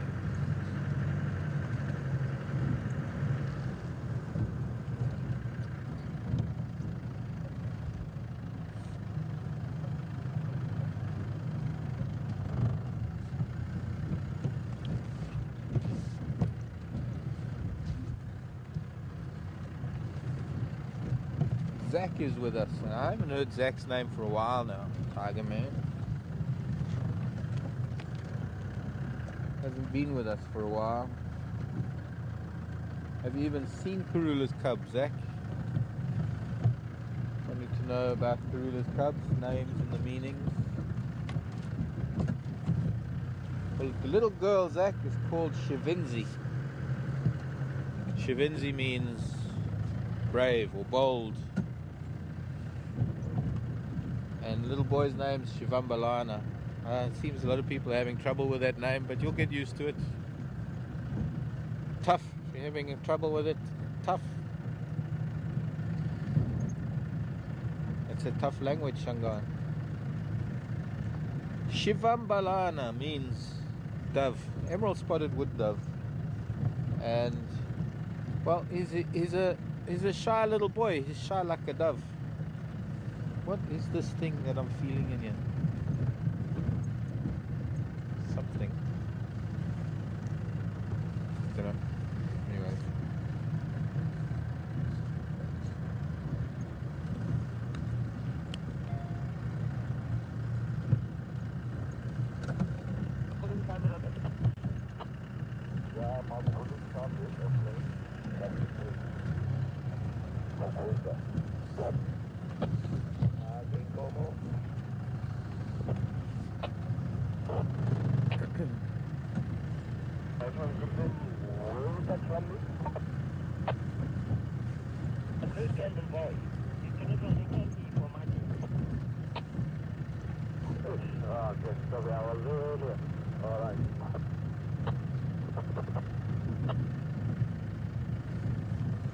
So, anyone have any luck with Ngala?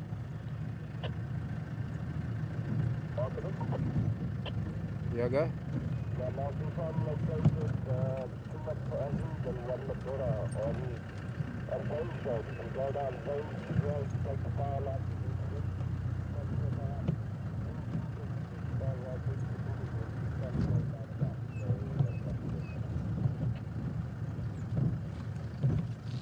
Copy, thanks.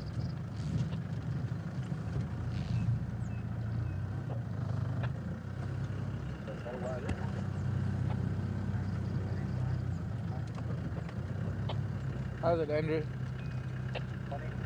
What's your luck? I just come off Batley Road. I'm gonna head back down Central. Once on the exit, Zoe, follow the power line, the wind, and then on the block, back down the road, the power line.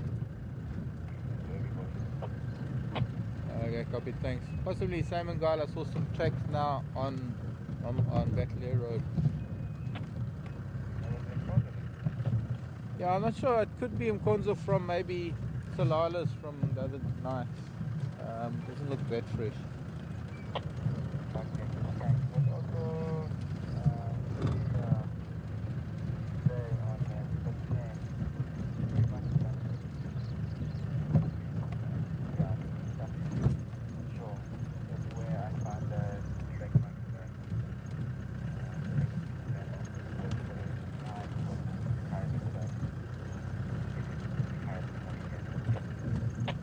Okay, copied. I think that there's also another MPC Kaya in that drainage line east of Philemon's Dip, because there's always MPC dragging stuff in there.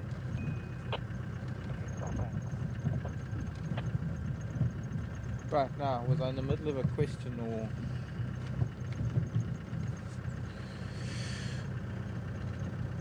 Oh, Rita in the grasses. I noticed that question and we didn't get that one. Oh, also the zebra wood for Sally.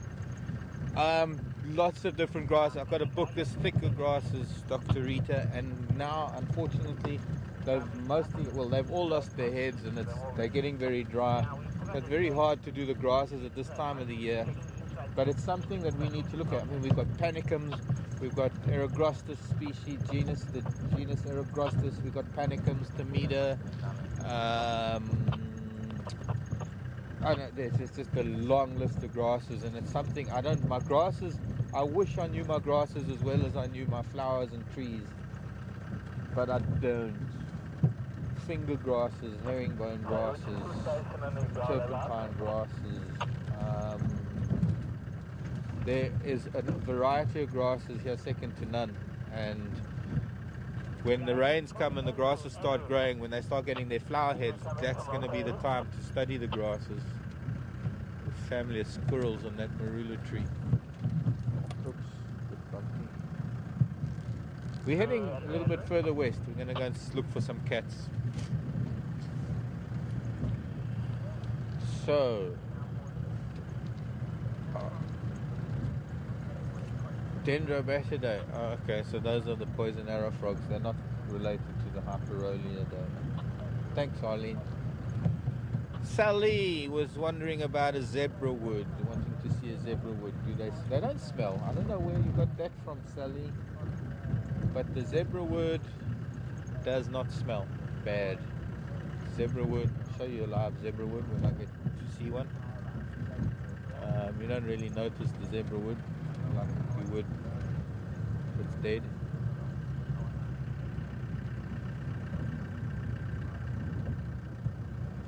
So I don't know which. Need to tell me a bit more where that came from, Sally. Saying that the zebra wood smelled bad after it was cut down. I don't know any zebra wood. Nobody's allowed to cut zebra wood. Can't imagine anybody cutting a zebra wood. But also, I can't think of any tree that smells. I mean, there's stinkwoods. There is a stinkwood that smells when it's cut, but we don't get stinkwoods here. And the one stinkwood that might occur in some parts of this world, like closer to the mountains, is the white stinkwood, but it's not really a stinkwood. It's not the stinkwood like the stinkwood that smells down at the coast. That stinkwood. The dark stinkwood.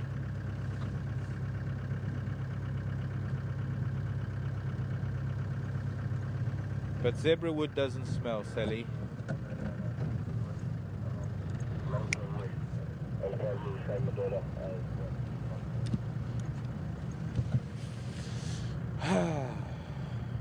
Marulas are just about to burst. Some of them have got a few little green spots on them, but most of them still have to come into leaf. So what do we got on Central Road? We're heading back towards the dam, Central Road. Jackalberry going yellow up ahead.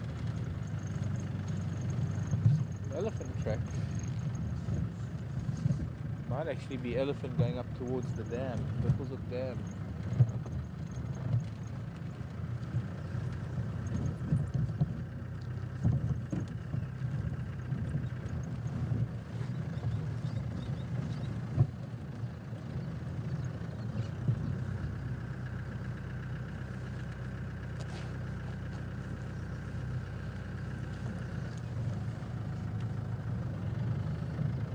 Quite a bird party happening here. I'm just going to take my jacket off. Oh, now they've all flown away. Lots of starlings. These are the elephant digging holes. There's another place where in the riverbed for the first time since I've been here, there is still surface water because, well, it's not surface water. As much as it is, the elephants have dug deep enough to get to the water table. But I think the other thing is that the water table is a lot higher this year from all those rains. But it must be an amazing bird bath. I'd love to sit here in the middle of the day and see the different birds coming down. There's a bulbul. We don't see bulbuls much. Yellow-vented bulbul.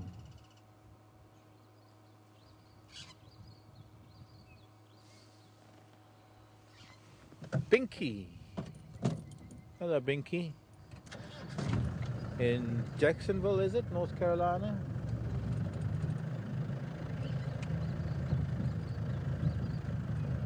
How'd you not get mixed up with Jacksonville, Florida? Isn't there another Jacksonville in Florida? Binky. Wanting to know about the golden orb spiders. Are they the same as the ones you have there? They're not necessarily the same species, but they're definitely the same genus. They're the same family of spiders. Nephilidae, or the Nephila genus.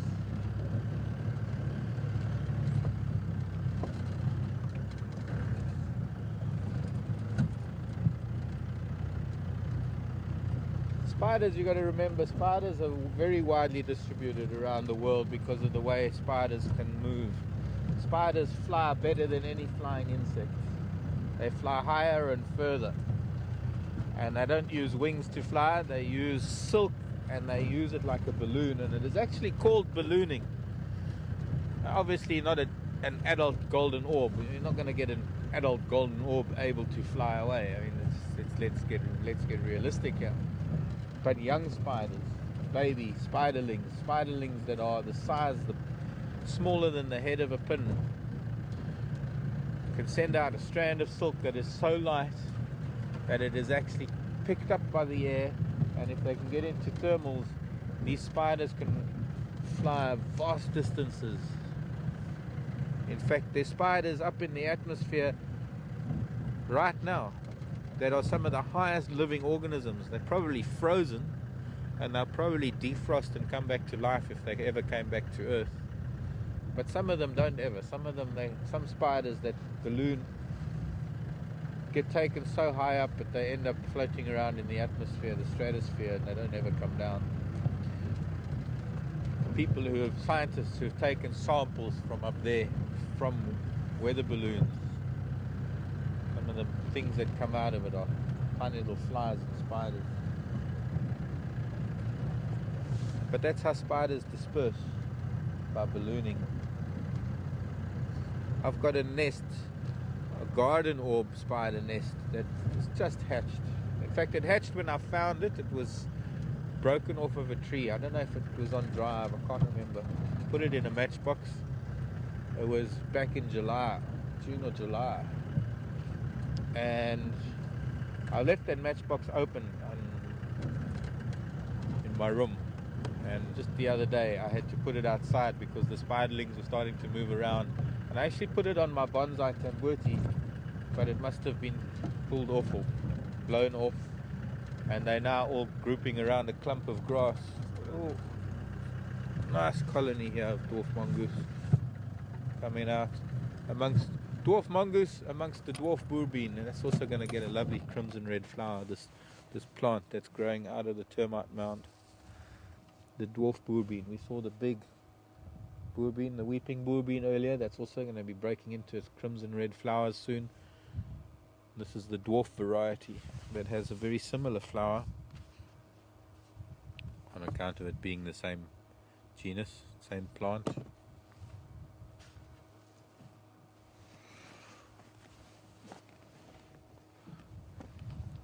Matsikito, nice little colony here. Morning, children.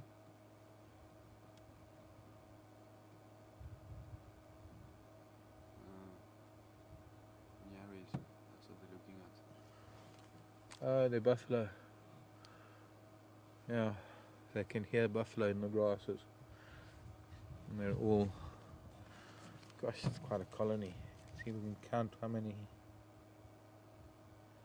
1, 2, 3, 4, 5, 6, 7, 8, 9, 10, 11, 12, 14, 15, 16, 17, 19, 20. I see about 20 of them.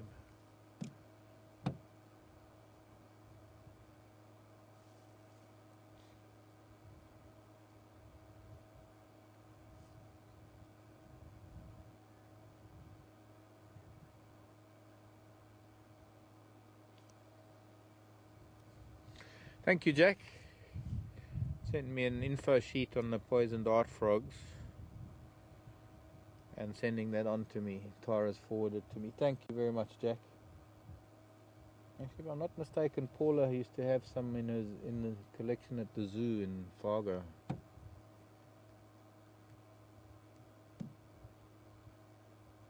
In the amphibian exhibit.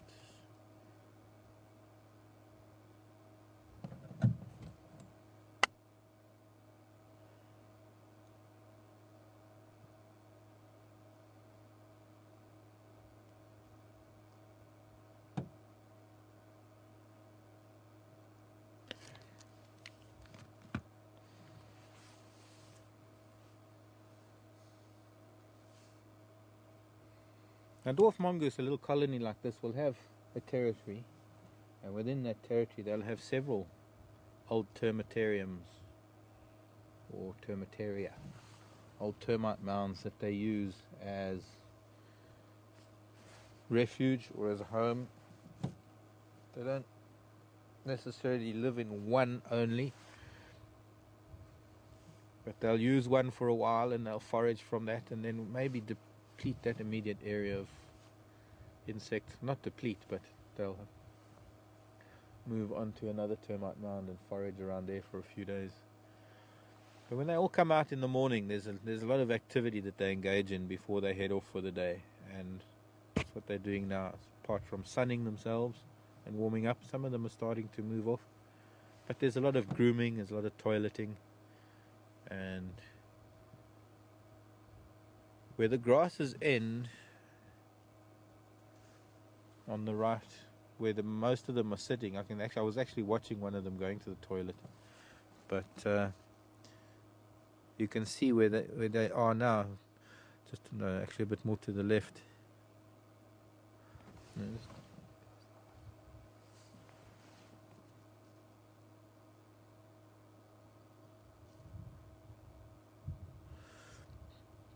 But where the flat ground starts at the bottom of where that termite mound is, there's a little sandy patch, and then the grasses start, and that's where they toilet. Yeah, probably every morning. Yeah, you can see a lot of dung there. That's their little midden.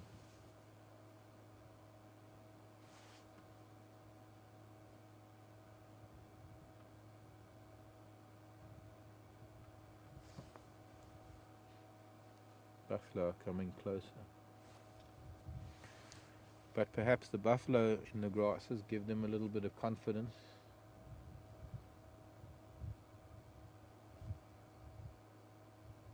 Big animal like a buffalo grazing around you, you can be sure that maybe there's no predators around. Although predators for the mongoose are different to that of the buffalo, obviously. Mongoose have to be aware of mostly eagles and snakes and smaller cats, or up to a leopard.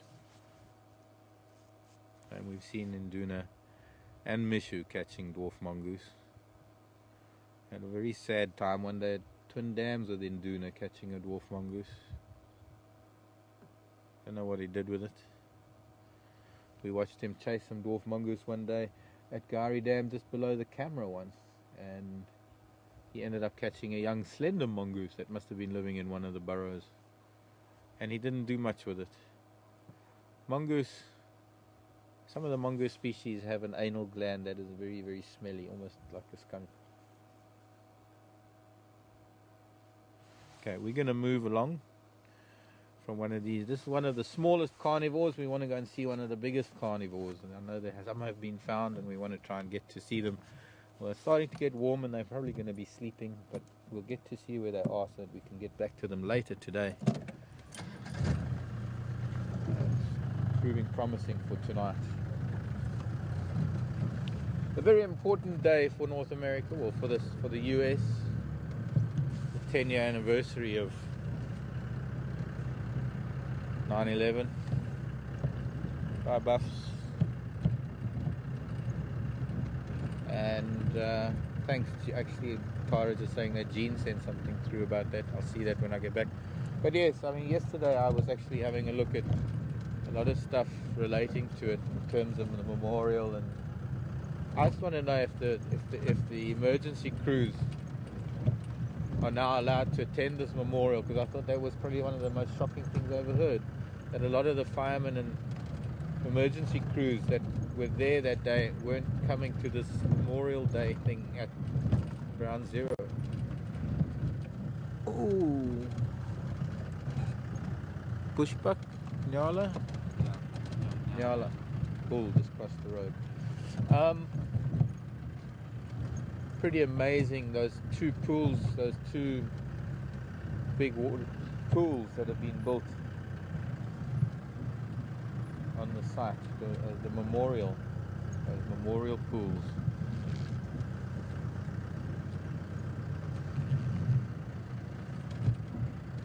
And the names of everybody around the edges in stone. Just to let you know that anybody who was affected by it, we are thinking of you. It didn't only affect New York and the US, it changed the world. I remember watching it live on my computer 10 years ago even. Here's a hyena. To change the subject. Where are you going? You. Hyena, you. Impala on my right, watching this hyena wandering past. And there was a nyala here too. Impala not even alarming. Let's follow this crocata a little bit.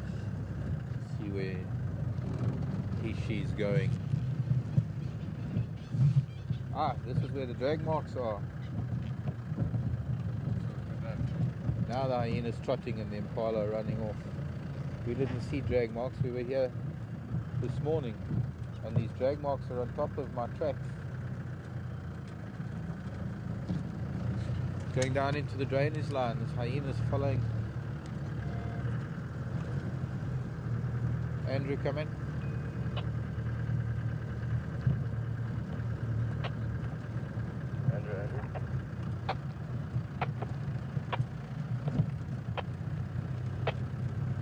Andrew. You've got to go channel 5. Channel 5. So it's got to try and keep up with this hyena. There's waterbuck down here as well.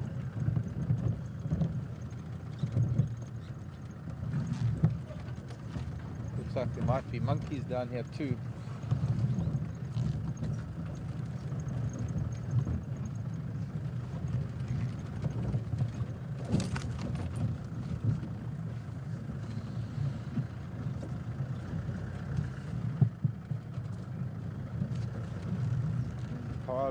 Impala and waterbuck down here. Hyena was running. I can smell these waterbuck. Dale in Amarillo, Texas. Amarillo. What's that song about Amarillo?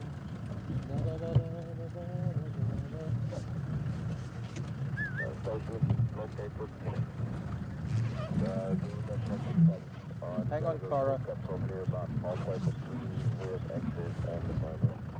Oh, it's not a monkey. It's a giant eagle owl. I wonder if it's George, Geo George.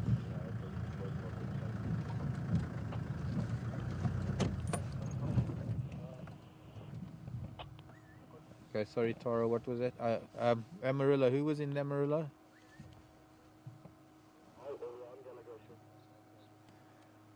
Dale wanting to know if we have any apes. No, we don't, Dale, no apes, but we do have other primates. Cercopithidae. We have vervet monkeys. We have chacma baboons. We have humans, and I suppose we apes.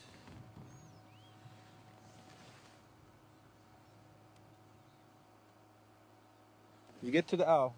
Where? There. Oh, sorry, I didn't know. Where?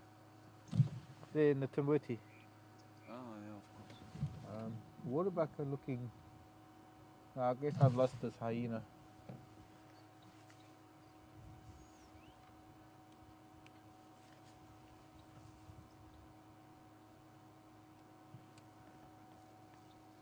Robin was asking about the screeching noise at the waterhole last night. Could it be the eagle? Yeah, it could be the juvenile that we call George or Geo.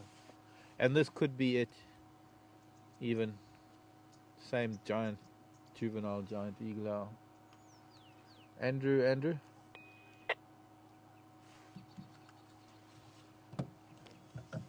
Okay, let's see. We're gonna just go up the drainage line a little bit more just to have a look.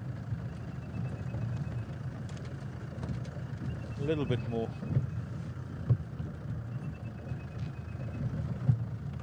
Don't know where the hyena went.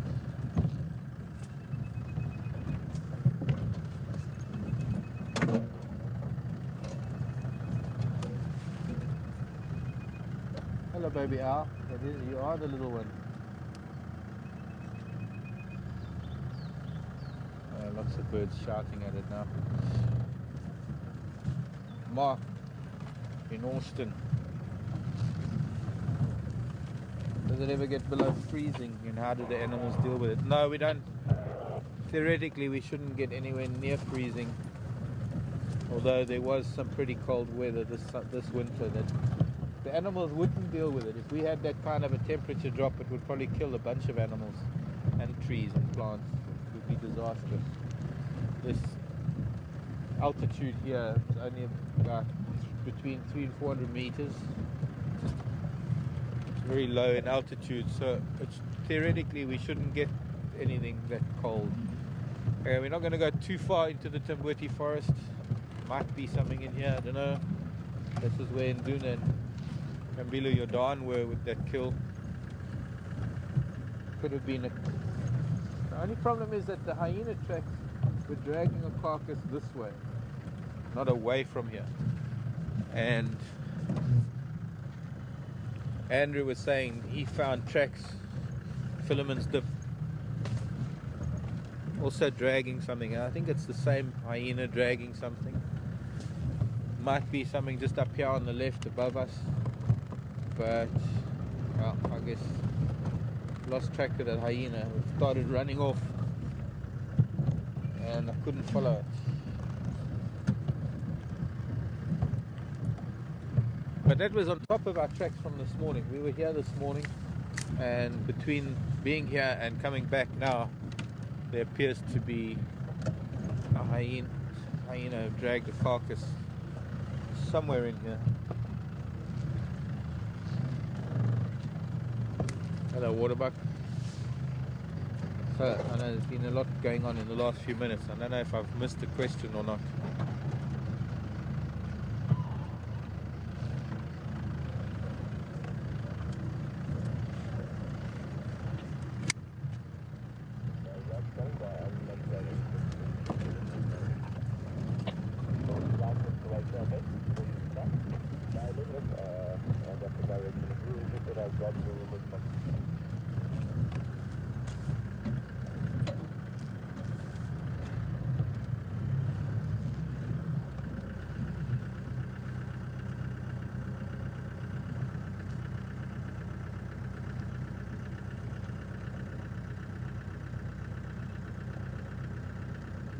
Cool, Sill. Amarillo by Morning, I think. Is that the song I was thinking of?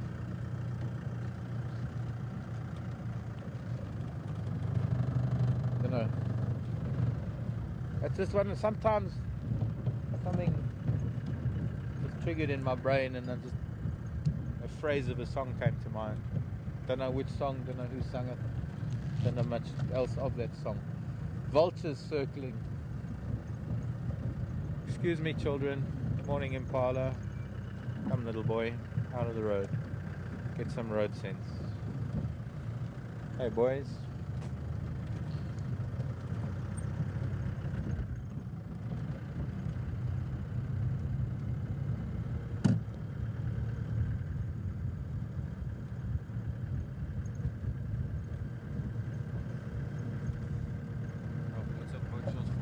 Yeah. Yeah, I saw them. They were actually circling in there for a bit, and then they went. Brandon, and oh, there, those still circling. And there was that one there. A couple of vultures heading up. Interesting. They might be coming down too. Brandon, Nova Scotia, Halifax, Nova Scotia. Forgotten the question already because I'm looking at vultures and thinking of something else. Black rhino population, is it increasing or decreasing? Will it recover? I believe it is actually in the Kruger at the moment. There is enough of an increase over the last few years. I think they've risen from somewhere, these vultures, because they're in a thermal and they're going away. They were here and they're getting higher. That means they've been disturbed. It means something. You see, I wish I could have heard what was being heard at the dam, because then I would be able to tell whether I'd be able to get some idea of the proximity to the dam. I mean, we've done a pretty big loop to the east and to the south, and I haven't seen much there. These vultures are telling me there was something much closer to the dam. But now that they've risen and they're flying, they're in a thermal and they're getting higher, it's impossible to tell where they came from.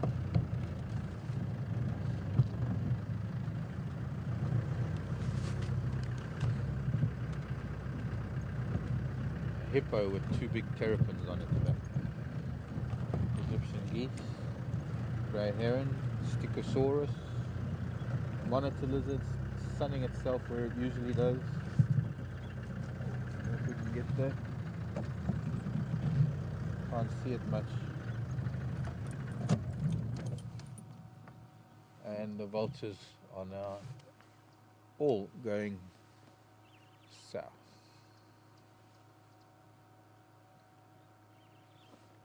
One, two, three, 4, 5, 6, 7. That's another one or two that I saw.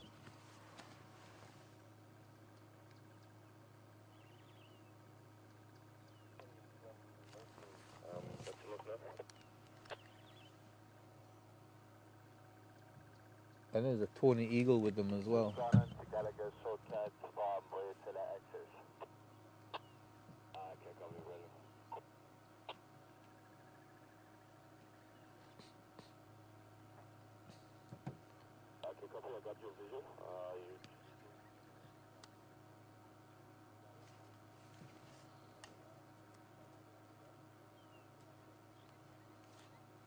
I wonder what they were after. Anyway, we'll keep an eye on the sky. See what we can find. Keep our eye on the tops of trees too. Were you able to see the monitor? Sorry, I wasn't watching my monitor for the monitor. When there was a monitor on my monitor. Hello, monitor. I wasn't monitoring my monitor for the monitor on my monitor. Shut up, Mark. Made your point.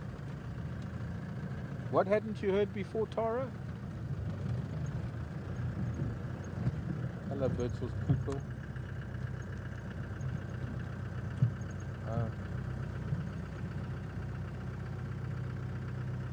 That's the one that I was thinking of. That Tara just hummed it to me. Eat your heart out. Guys, Tara was humming in my ear.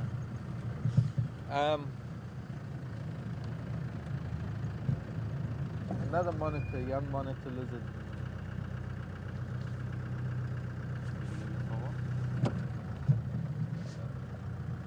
Should pick that up soon with the camera. It's going to be coming around this little bend. If anybody's on camera duty at the moment, who's zooming? Zooming. There's a Bertzel's kukul down here that's going to probably be visible. And this monitor lizard is behind the quarry now. No, behind the quarry. It might come around this little bend. So,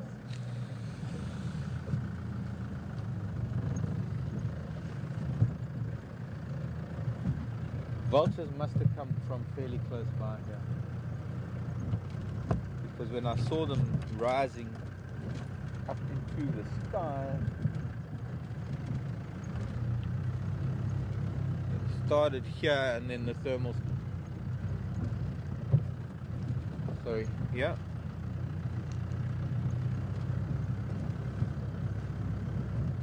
No, just mumbling aloud about vultures rising here and then the thermals taking them that way, and then they all went south, followed by a tawny eagle. I'm sure it was the tawny eagle that probably brought them here in the first place. Okay, next.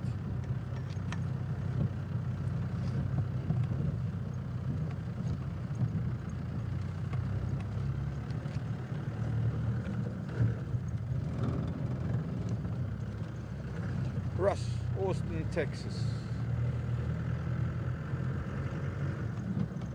Question about moving around on foot. Being cautious about venomous snakes. Actually, venomous snakes are the least of my worries. I don't really ever worry much about the snakes.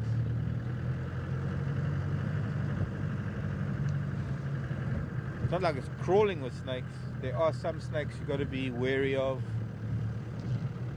I think the puff adder is probably the one has to be most wary of, because the puff adder is a slow-moving snake. Hello, little boy waterbuck lying in the grass.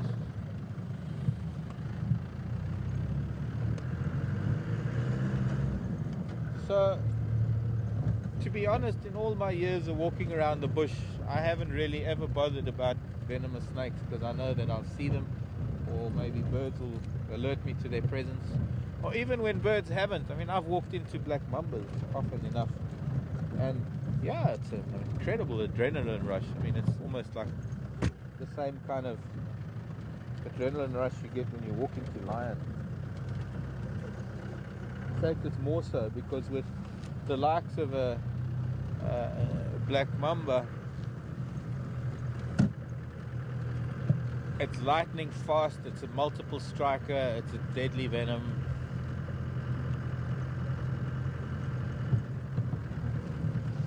It can be a little bit more intimidating than a lion. But they're not shy, they choose to get away from you rather than confront you, so you don't really have that many confrontations with snakes in the bush. Occasionally. Hello, warthogs.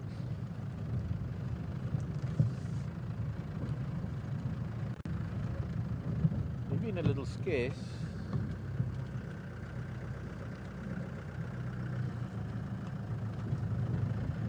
And a little shy.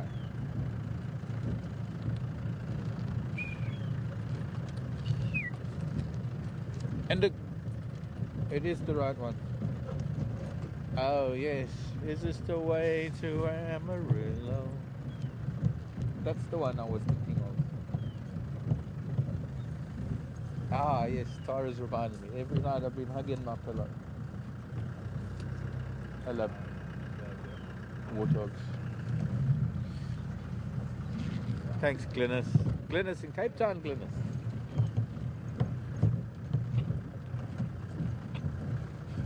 And who sang it? Glynis Lynn. No, who did sing it? George Strait, I don't know. Who? George Strait. Never. I must have heard of him, but it doesn't ring a bell. Was he? What did he have? A one-hit wonder? I wonder.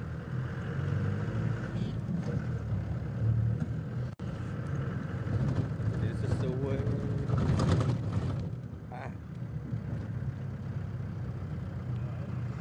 Anita wants to know why is the eagle owl that we just saw called an eagle owl? I think that because on account of its size. Yeah, it's a problem. It's a very good the play.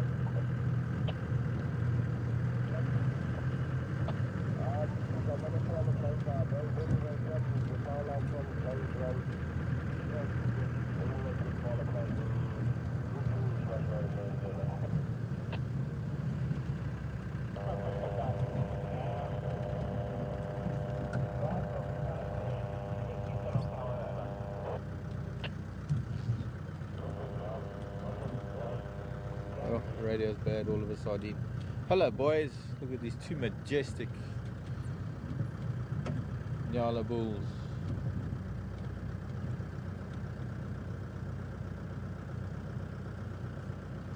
Ah, okay. Neil Sedaka wrote the song, apparently.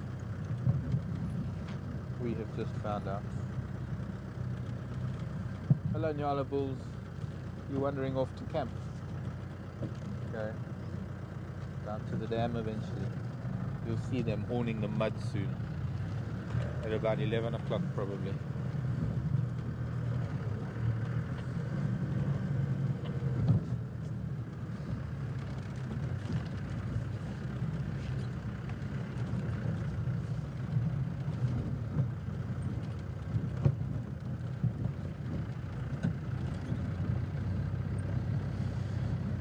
No, that doesn't help because the time delay. I'm not there now. Sumac. Thanks, Sumac. Also, I'll find out from the lodge about that man that was taking photographs of elephants. They obviously didn't see him.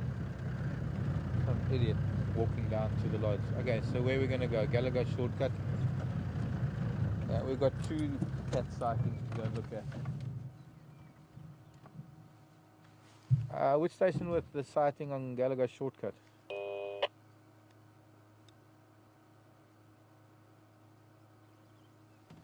Yeah, tracks too.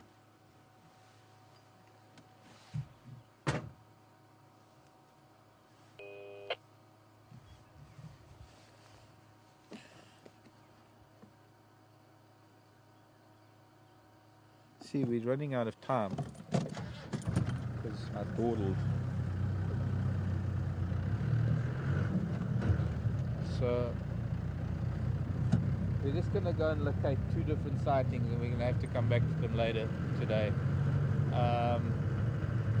Special sightings, just to let you know. We've got some cats up here on the power line. They haven't been relocated yet. And we've got Karula's youngsters somewhere here at Gallagher shortcut. Nobody was answering their radio. So we're going to check first on the power line up towards Impala Plain or Impala Road. Somewhere here are some cats.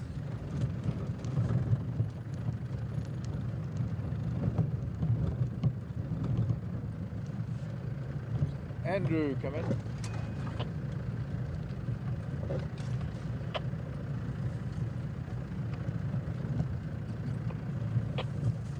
don't know if it's Andrew or not. Radio's gone really bad all of a sudden. Right now, one of these big termite mounds.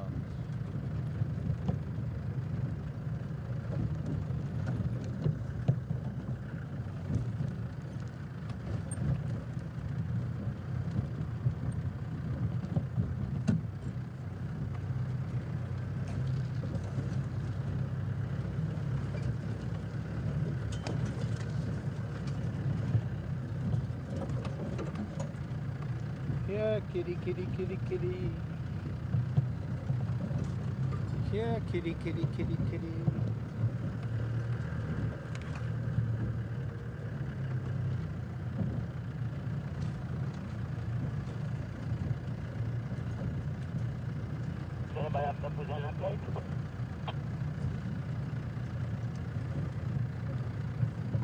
You copy back Karula Mampimpan?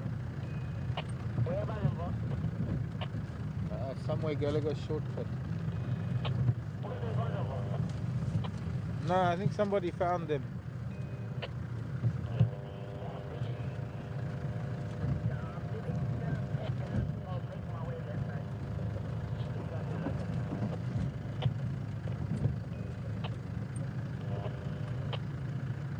Yeah, I'm just trying to find those in Gala.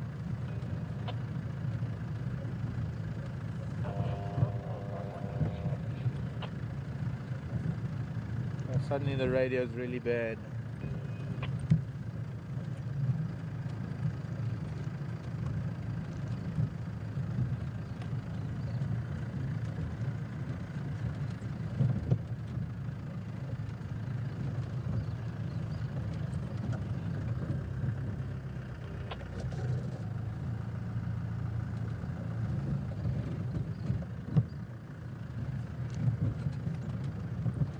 Okay, Tony, sorry, sausage tree.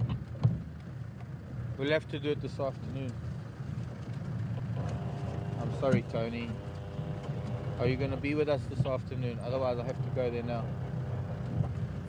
Because it's so different from last week.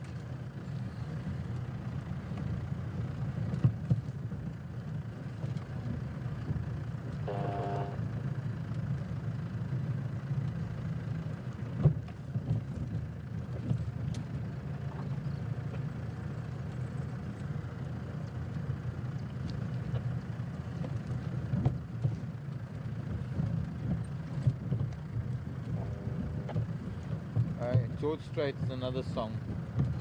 What was the other name? Sorry, I'm concentrating on something else, so going in one ear and out the other, a lot of it. Something under the shade there.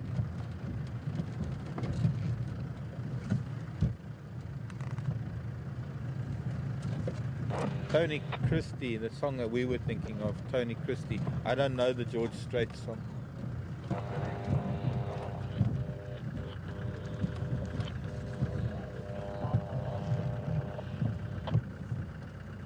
I don't know whether it's my radio. No, it's not. It's something seriously wrong with the radios, and that's just going to play havoc because nobody can understand anybody else. It's just not working.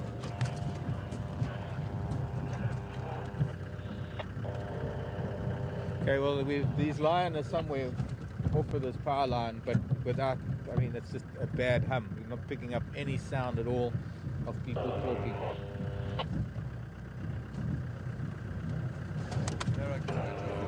Huh? No, it doesn't matter which radio it is. You can't hear anything. It's just this. It's like there. That's all you hear. It's brrr. I'm hearing the same thing on this radio. We're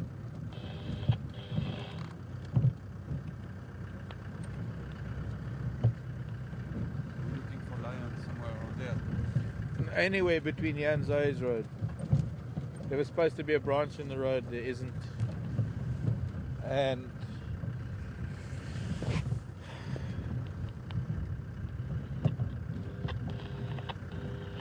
somebody's messing around with us today because there's no reason for somebody to be keying a microphone like this so much.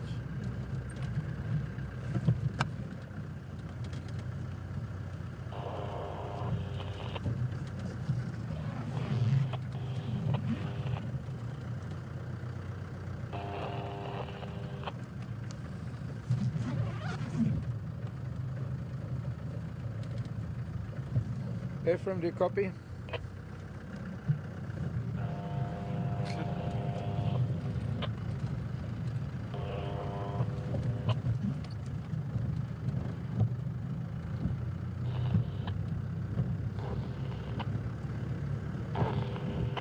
Yeah, well, it's pointless even using the radio. Can't hear anything. So, we're not going to even be able to guess.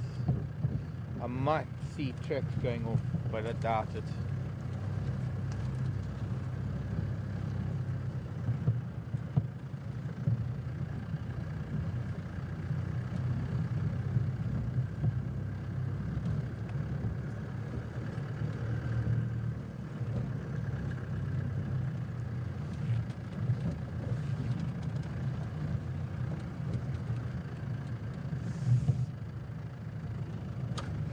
unless they lift their heads, we're not going to see them.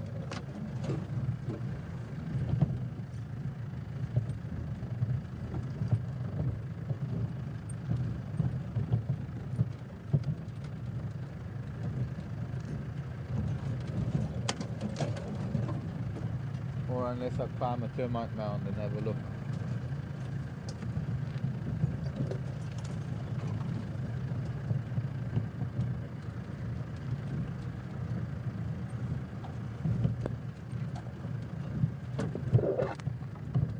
Okay, Tony. I'll start on the tree this afternoon, 3:30.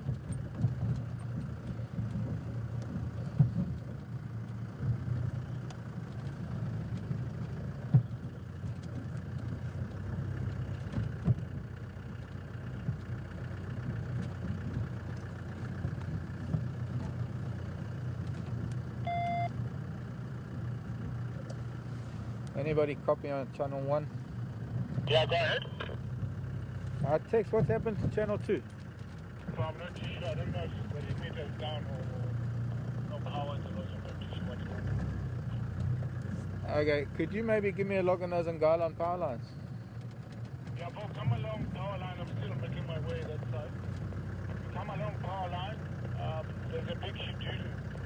Then so from the schedule I see a car over there. Yeah. Mark? Okay. Yes. north. Okay, I think I can see you coming on power lines. I can see someone to the south of me, towards Impala Plains. I can see a car in the 13. Yeah, it's where the guys are with Zara. Okay, not north then, south.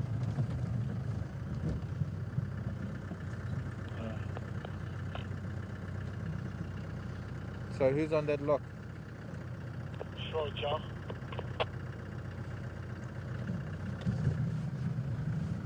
Excellent.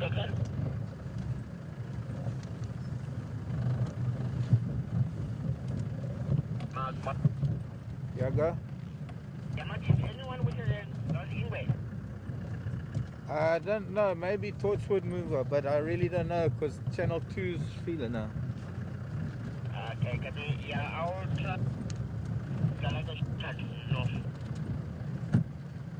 Okay, I'll try and get an idea from Jacques if he's here at Tingala sighting. I can try and relay to you. Thank you.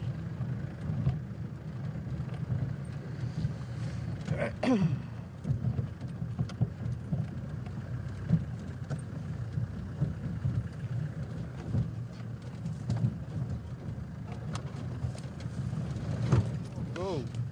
Find the hole. Was close to me on that one, eh?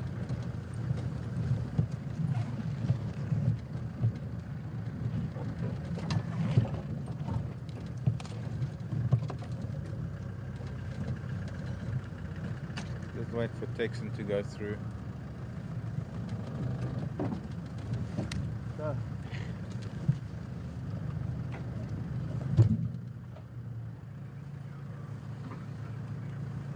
Morning. Sumac, there's the man with the hat.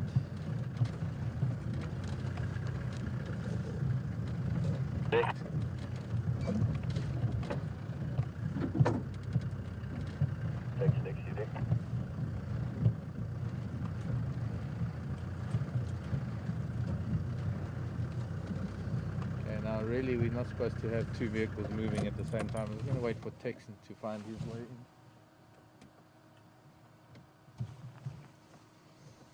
You know what we're going to do? We're just going to have a quick glimpse here of these cats, and then we're going to try and go back to see Karula's cubs in the short time we have left.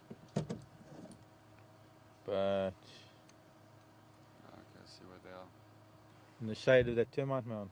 Just a little bit more to the right. They're right behind that tree in front of you. To have a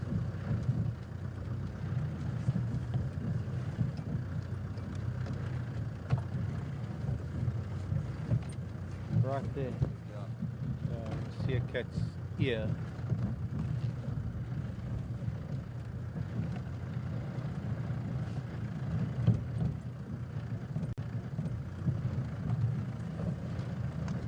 See, we're not going to get much of cats this time of the day with this kind of heat. Although one of them, they're probably going to get hot and going to have to get up and move into shade soon.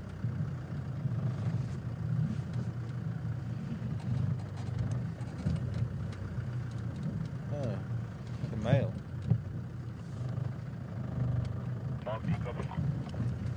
Yeah, go.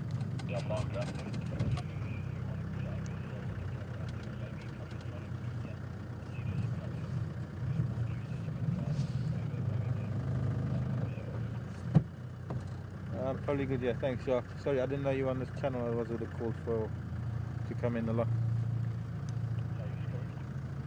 So I didn't know you had this channel. Otherwise, I would have called to come in the lock. No worries, don't worry about it. Oh, that's good here. Thanks. So I wonder who he is and who they are.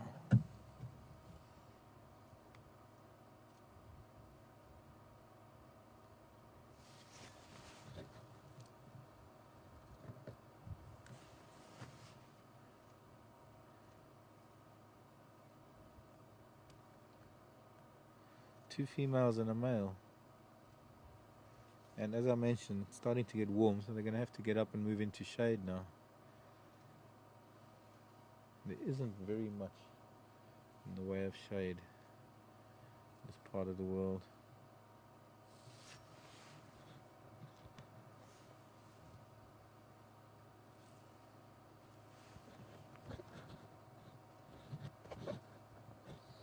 Looking a bit hungry.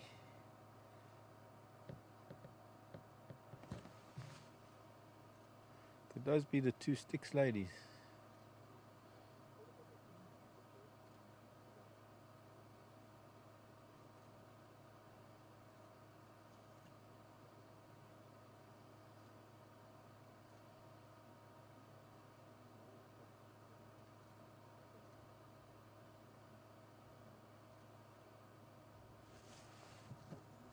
Try and just roll back a little bit to get that stick out of his face. There.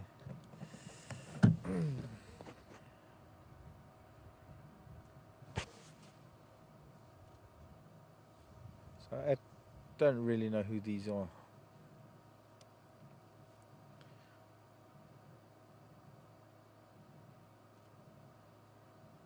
Didn't get to look at the two females very well, but could be they're the sticks girls, I don't know.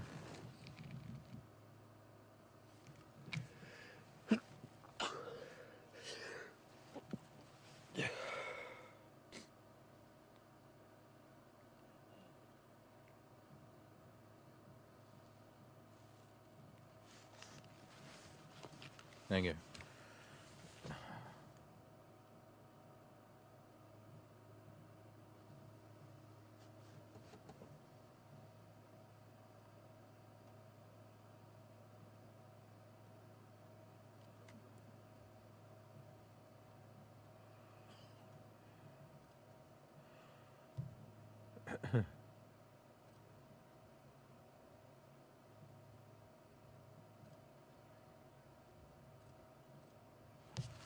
No, he's a bit too old for the sticks male. He's already got a fair amount of hair down his chest and the back of his elbows.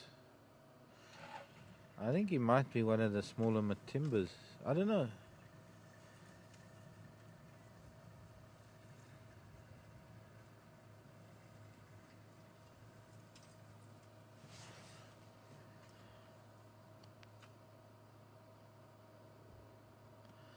On which side, Karen? Left or right? No.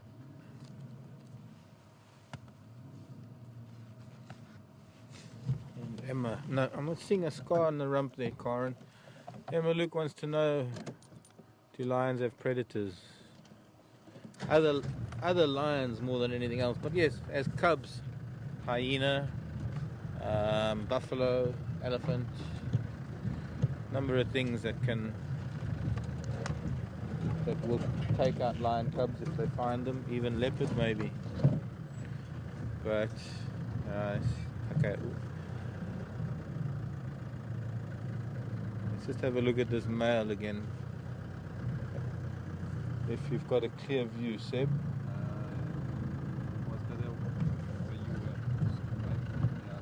There. A bit forward. Yeah. Okay. I know there's a couple of scratches on his nose. The females are all sort of getting to some long grasses there, and I don't really want to be part of the. Well, the other two vehicles are kind of there, so to go to them, it's going to be too much for those ladies. But in this little bit of time that we have left, it'd be nice to be able to just go and try and locate in the last few minutes. We're going to be able to come back and maybe find these boys, these children, boys and girls, a little bit later.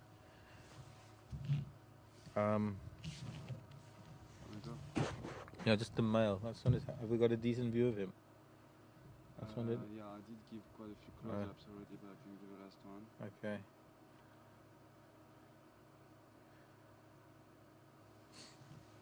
We'll try and find them this afternoon. There were some pretty distinctive scars on his nose. He's got a scar above his right eye. And yes, and his left eye, is that a tick spot on his left eye? Not sure yet. They're moving, they're going to be moving down towards Zoe's Road. And hopefully we'll catch up with them later. If they don't go towards the dam, or who knows where they're going to get to. But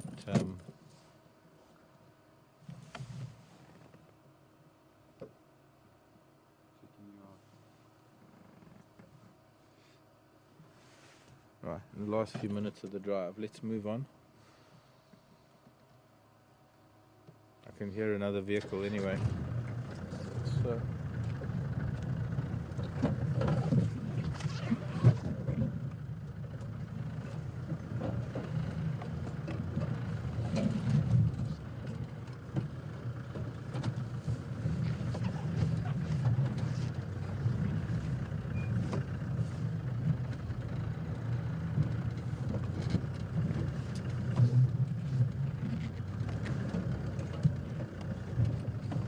be interesting to try and figure out who they are. And maybe this afternoon we can get a better look at them.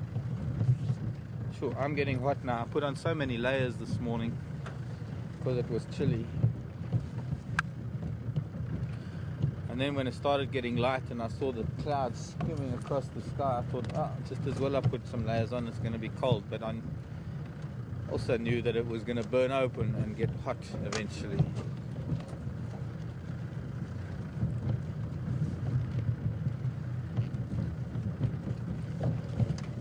Thanks, Jacques, for pulling out. Thanks, Bob. See you this afternoon.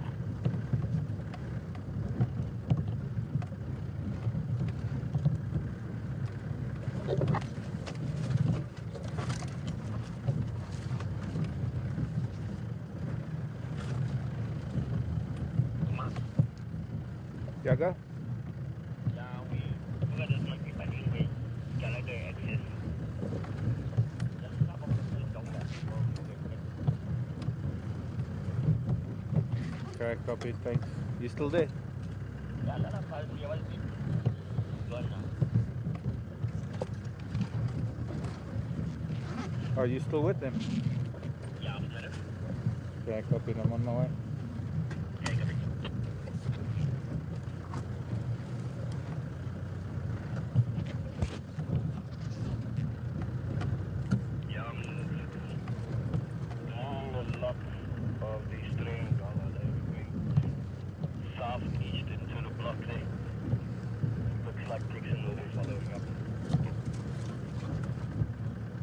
Hello, Anita in Sweden. Could it be the 2+1 group from the neighbouring reserve from Buffels? I don't ever think I ever saw 2+1, so I don't even know what they look like, Anita. But as far as I know, the 2+1 also dissolved. One of them died, one of them disappeared. I don't know. I just recall something happened to the 2+1. So I don't know about the 2+1.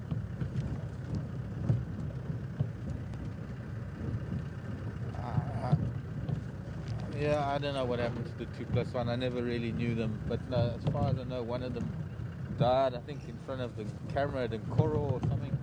Let me see. Protection, come in.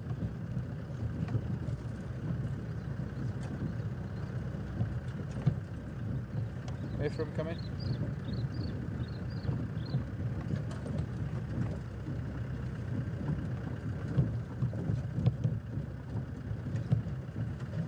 I'll find out if they can. If they, I mean, we didn't even get a good look at them. So I didn't.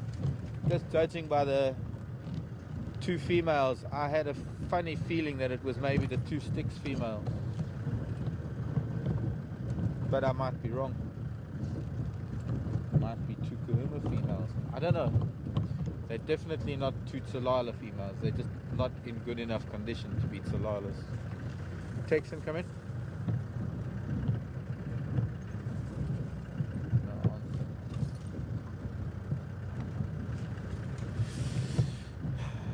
Maybe when we get to the line, see if we can get to Karula's children and Ephraim can give me an answer.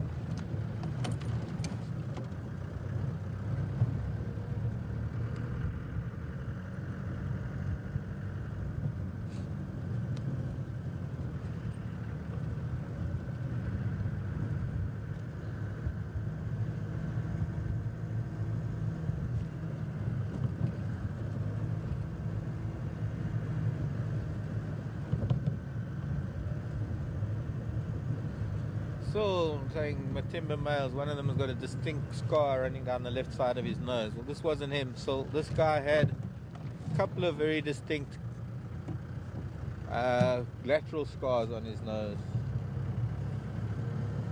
I might even have drawn it on one of my cards, but I don't think I have my cards with me. I need to live in the car. It wasn't a very old male. I'd say that was only about a 3.5, 4-year-old male, that, judging by the size of his mane. It's getting quite dark already though. It's quite a dark mane at the bottom. Hey, squirrel.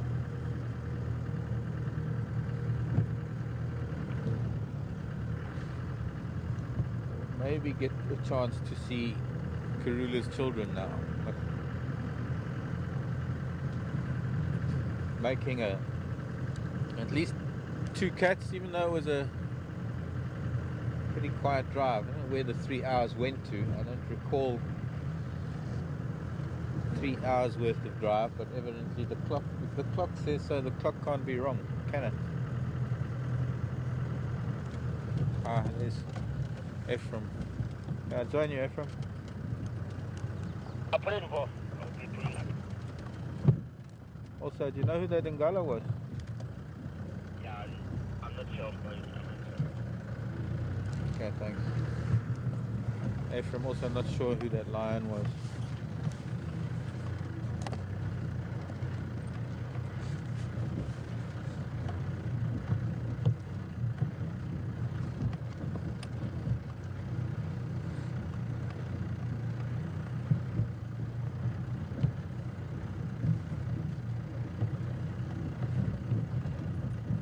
Shivinzi and Shivambalana.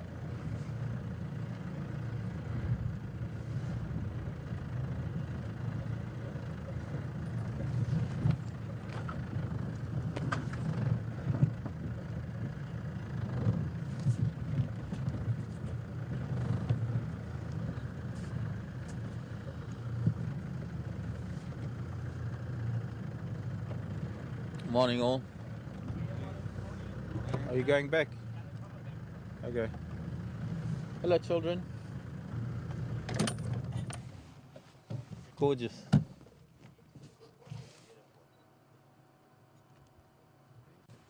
You think maybe it sticks, my fuzzy?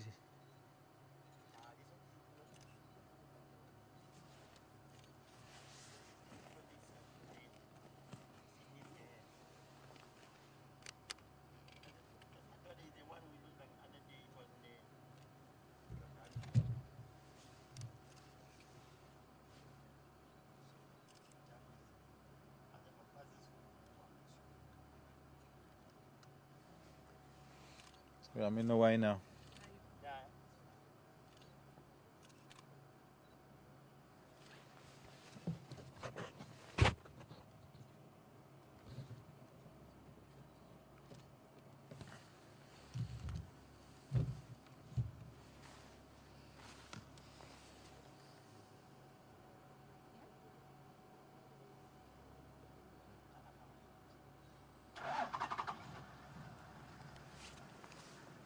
Now we charge to look the leopard to go. Like today we see like almost 9 dead attack this morning. Yeah, right. Too much. Tired of seeing leopards.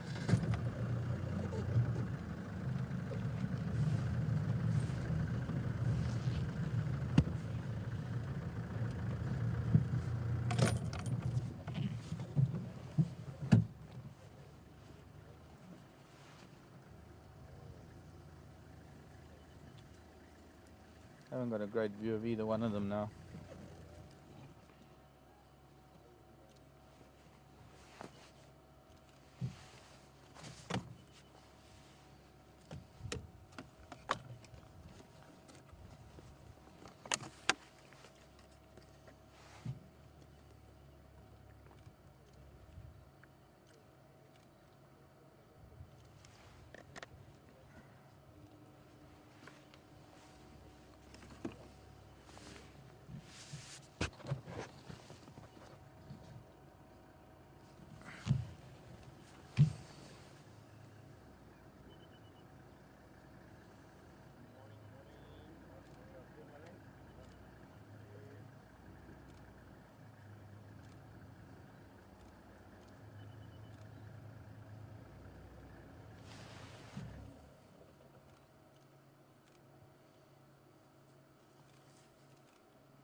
And I was just calling up my Bogobok and I hear my Bogobok straight. A little bit of growling and spitting now, trying to play. Playing a little bit. You haven't started yet? Oh, because I watched like on the TV. So like A little bit of cat fight going on there. Is this tree in the way, Seb? Yeah, I can't go there. Oh, Go a bit forward. try and go a bit forward. But the light's not going to be great. yes, same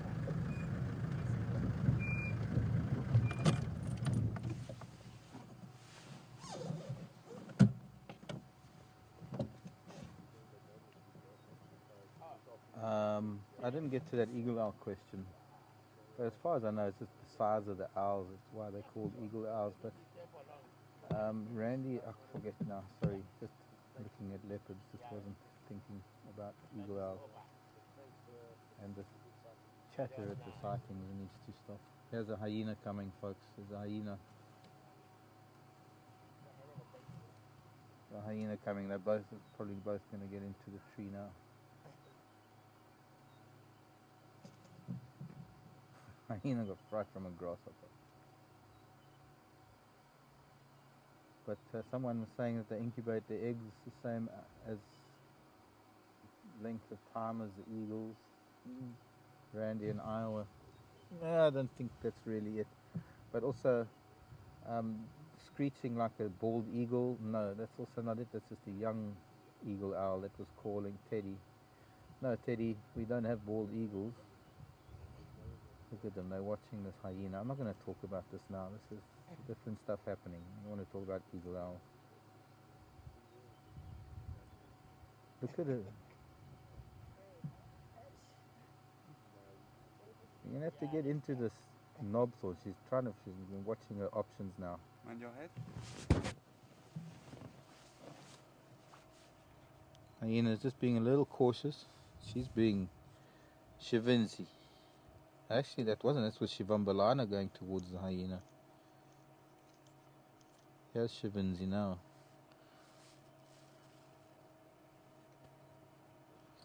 Both of them creating a united front.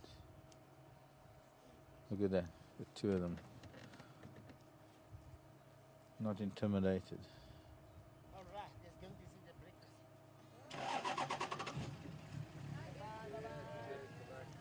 Drive safely.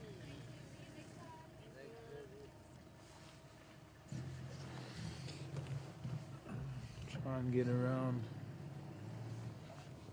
They're kind of following this hyena. Just basically to see it off more than anything else. Up that little marula tree. Let's try and get to see that a bit better.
Light isn't great, but sure.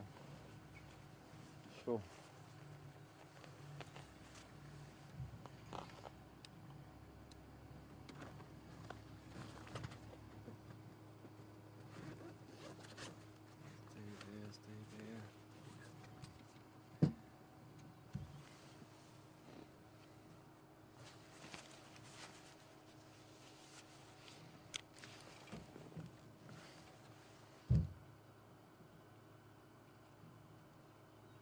No, I'll get a good shot from this angle. But basically, for both of them, following this hyena at a discrete distance and then just making sure that it's gone off, headed away. There are times that a hyena, I suppose it depends on the individual and the age of it.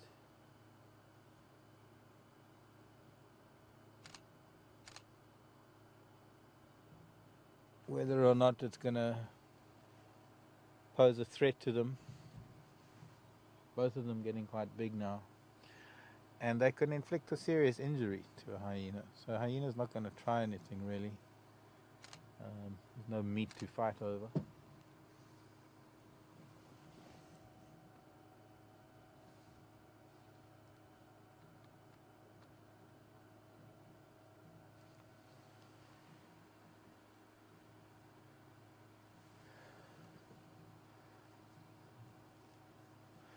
Randy in Iowa, when will the cubs be going off on their own, knowing that it depends, but on average, well, even that, it's not really so much it depends, but it's also, it's very hard to tell. Yeah, there have been cubs that at 8 months they've been left on their own and they've survived. There's some cubs that will at 10 months, some cubs that we've seen them with 2 years, they're still hanging around. So I couldn't even give you an average, Randy. It depends on the thing is that it's all those depending factors. Depends on the population of leopards, the density of prey, but it also strongly depends on the individuals. So I couldn't even think of an average for you because it's not that straightforward.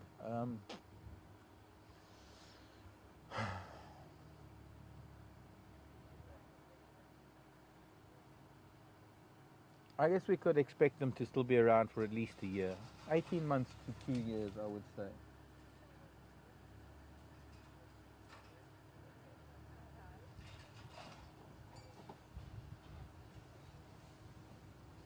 I'm going to try and move forward so that this vehicle can come in a little bit. Oh. Let me come in a little bit more. What's she playing with? What's the stick?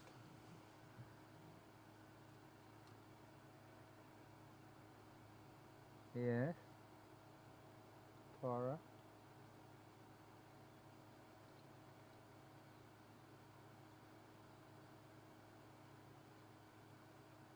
Yeah, kind of. Looked like a tick, but it could have been a scar.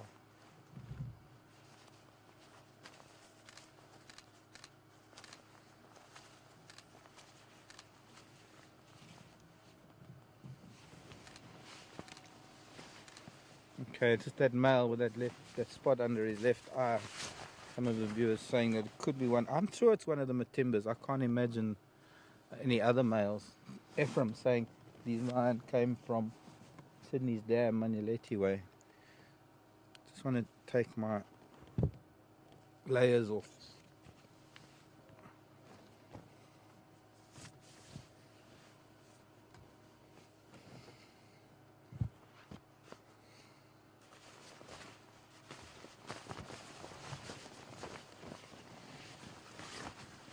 Better.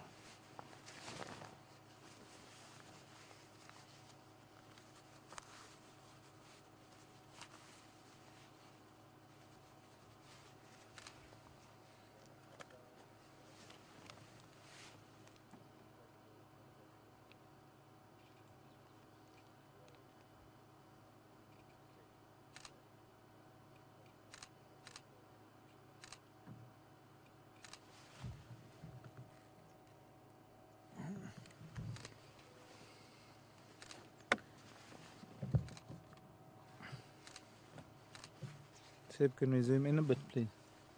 Just a bit, just.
Well, it is time. I'm afraid we're going to have to say goodbye. Hopefully we can see them a bit later. But it is time for us to head back and put things on charge. One of those days when the cool early morning temperatures were quiet and the warmer temperatures now I'm a bit more busy. But well, these are the way life works in the bush. It's not all cut and dried that things happen in the early mornings. I know in East Africa, for example, in Tanzania, up in the Sulu, you don't even bother going for a game drive till 8, 9 o'clock in the morning because everything happens in the heat of the day around the lakes and the water.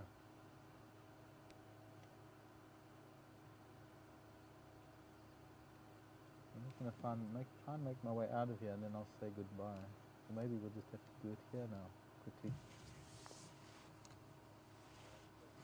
There's another vehicle coming too.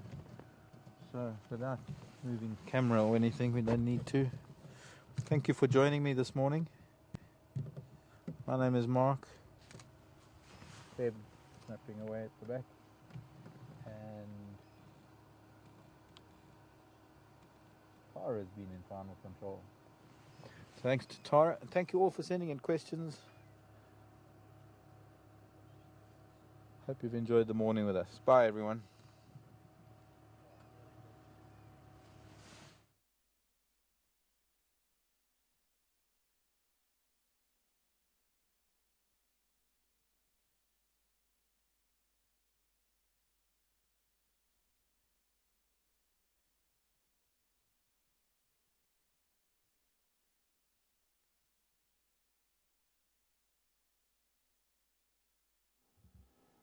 Hi everybody, this is Tara of Final Control and thank you so much for joining us and hope you enjoyed seeing the cats towards the end. Unfortunately, as much as we would love to stay out with them, unfortunately we do have to get the batteries back on charge, otherwise we'll have a problem with the game drive later on. But hopefully the cats aren't going to go too far and Mark should be able to make his way back out this afternoon. So if you can join us, please do.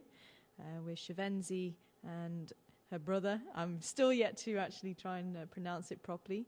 Shabambalana, I think that's how you say it properly. But yes, I think a few of us will need to have a few classes on how to say it. But take care, and it looks like it possibly was the Matimba, one of the males from the Matimba Pride. But I'm sure Mark will make a few comments on that later on this afternoon too. But thanks to everybody trying to ID it, and I think we do have the right ID on him. But take care wherever you are in the world. Thanks for joining us. Thank you very much for all your questions, and we'll see you again here on Wild Earth at Juma Game Reserve. Take care, everybody. Bye for now.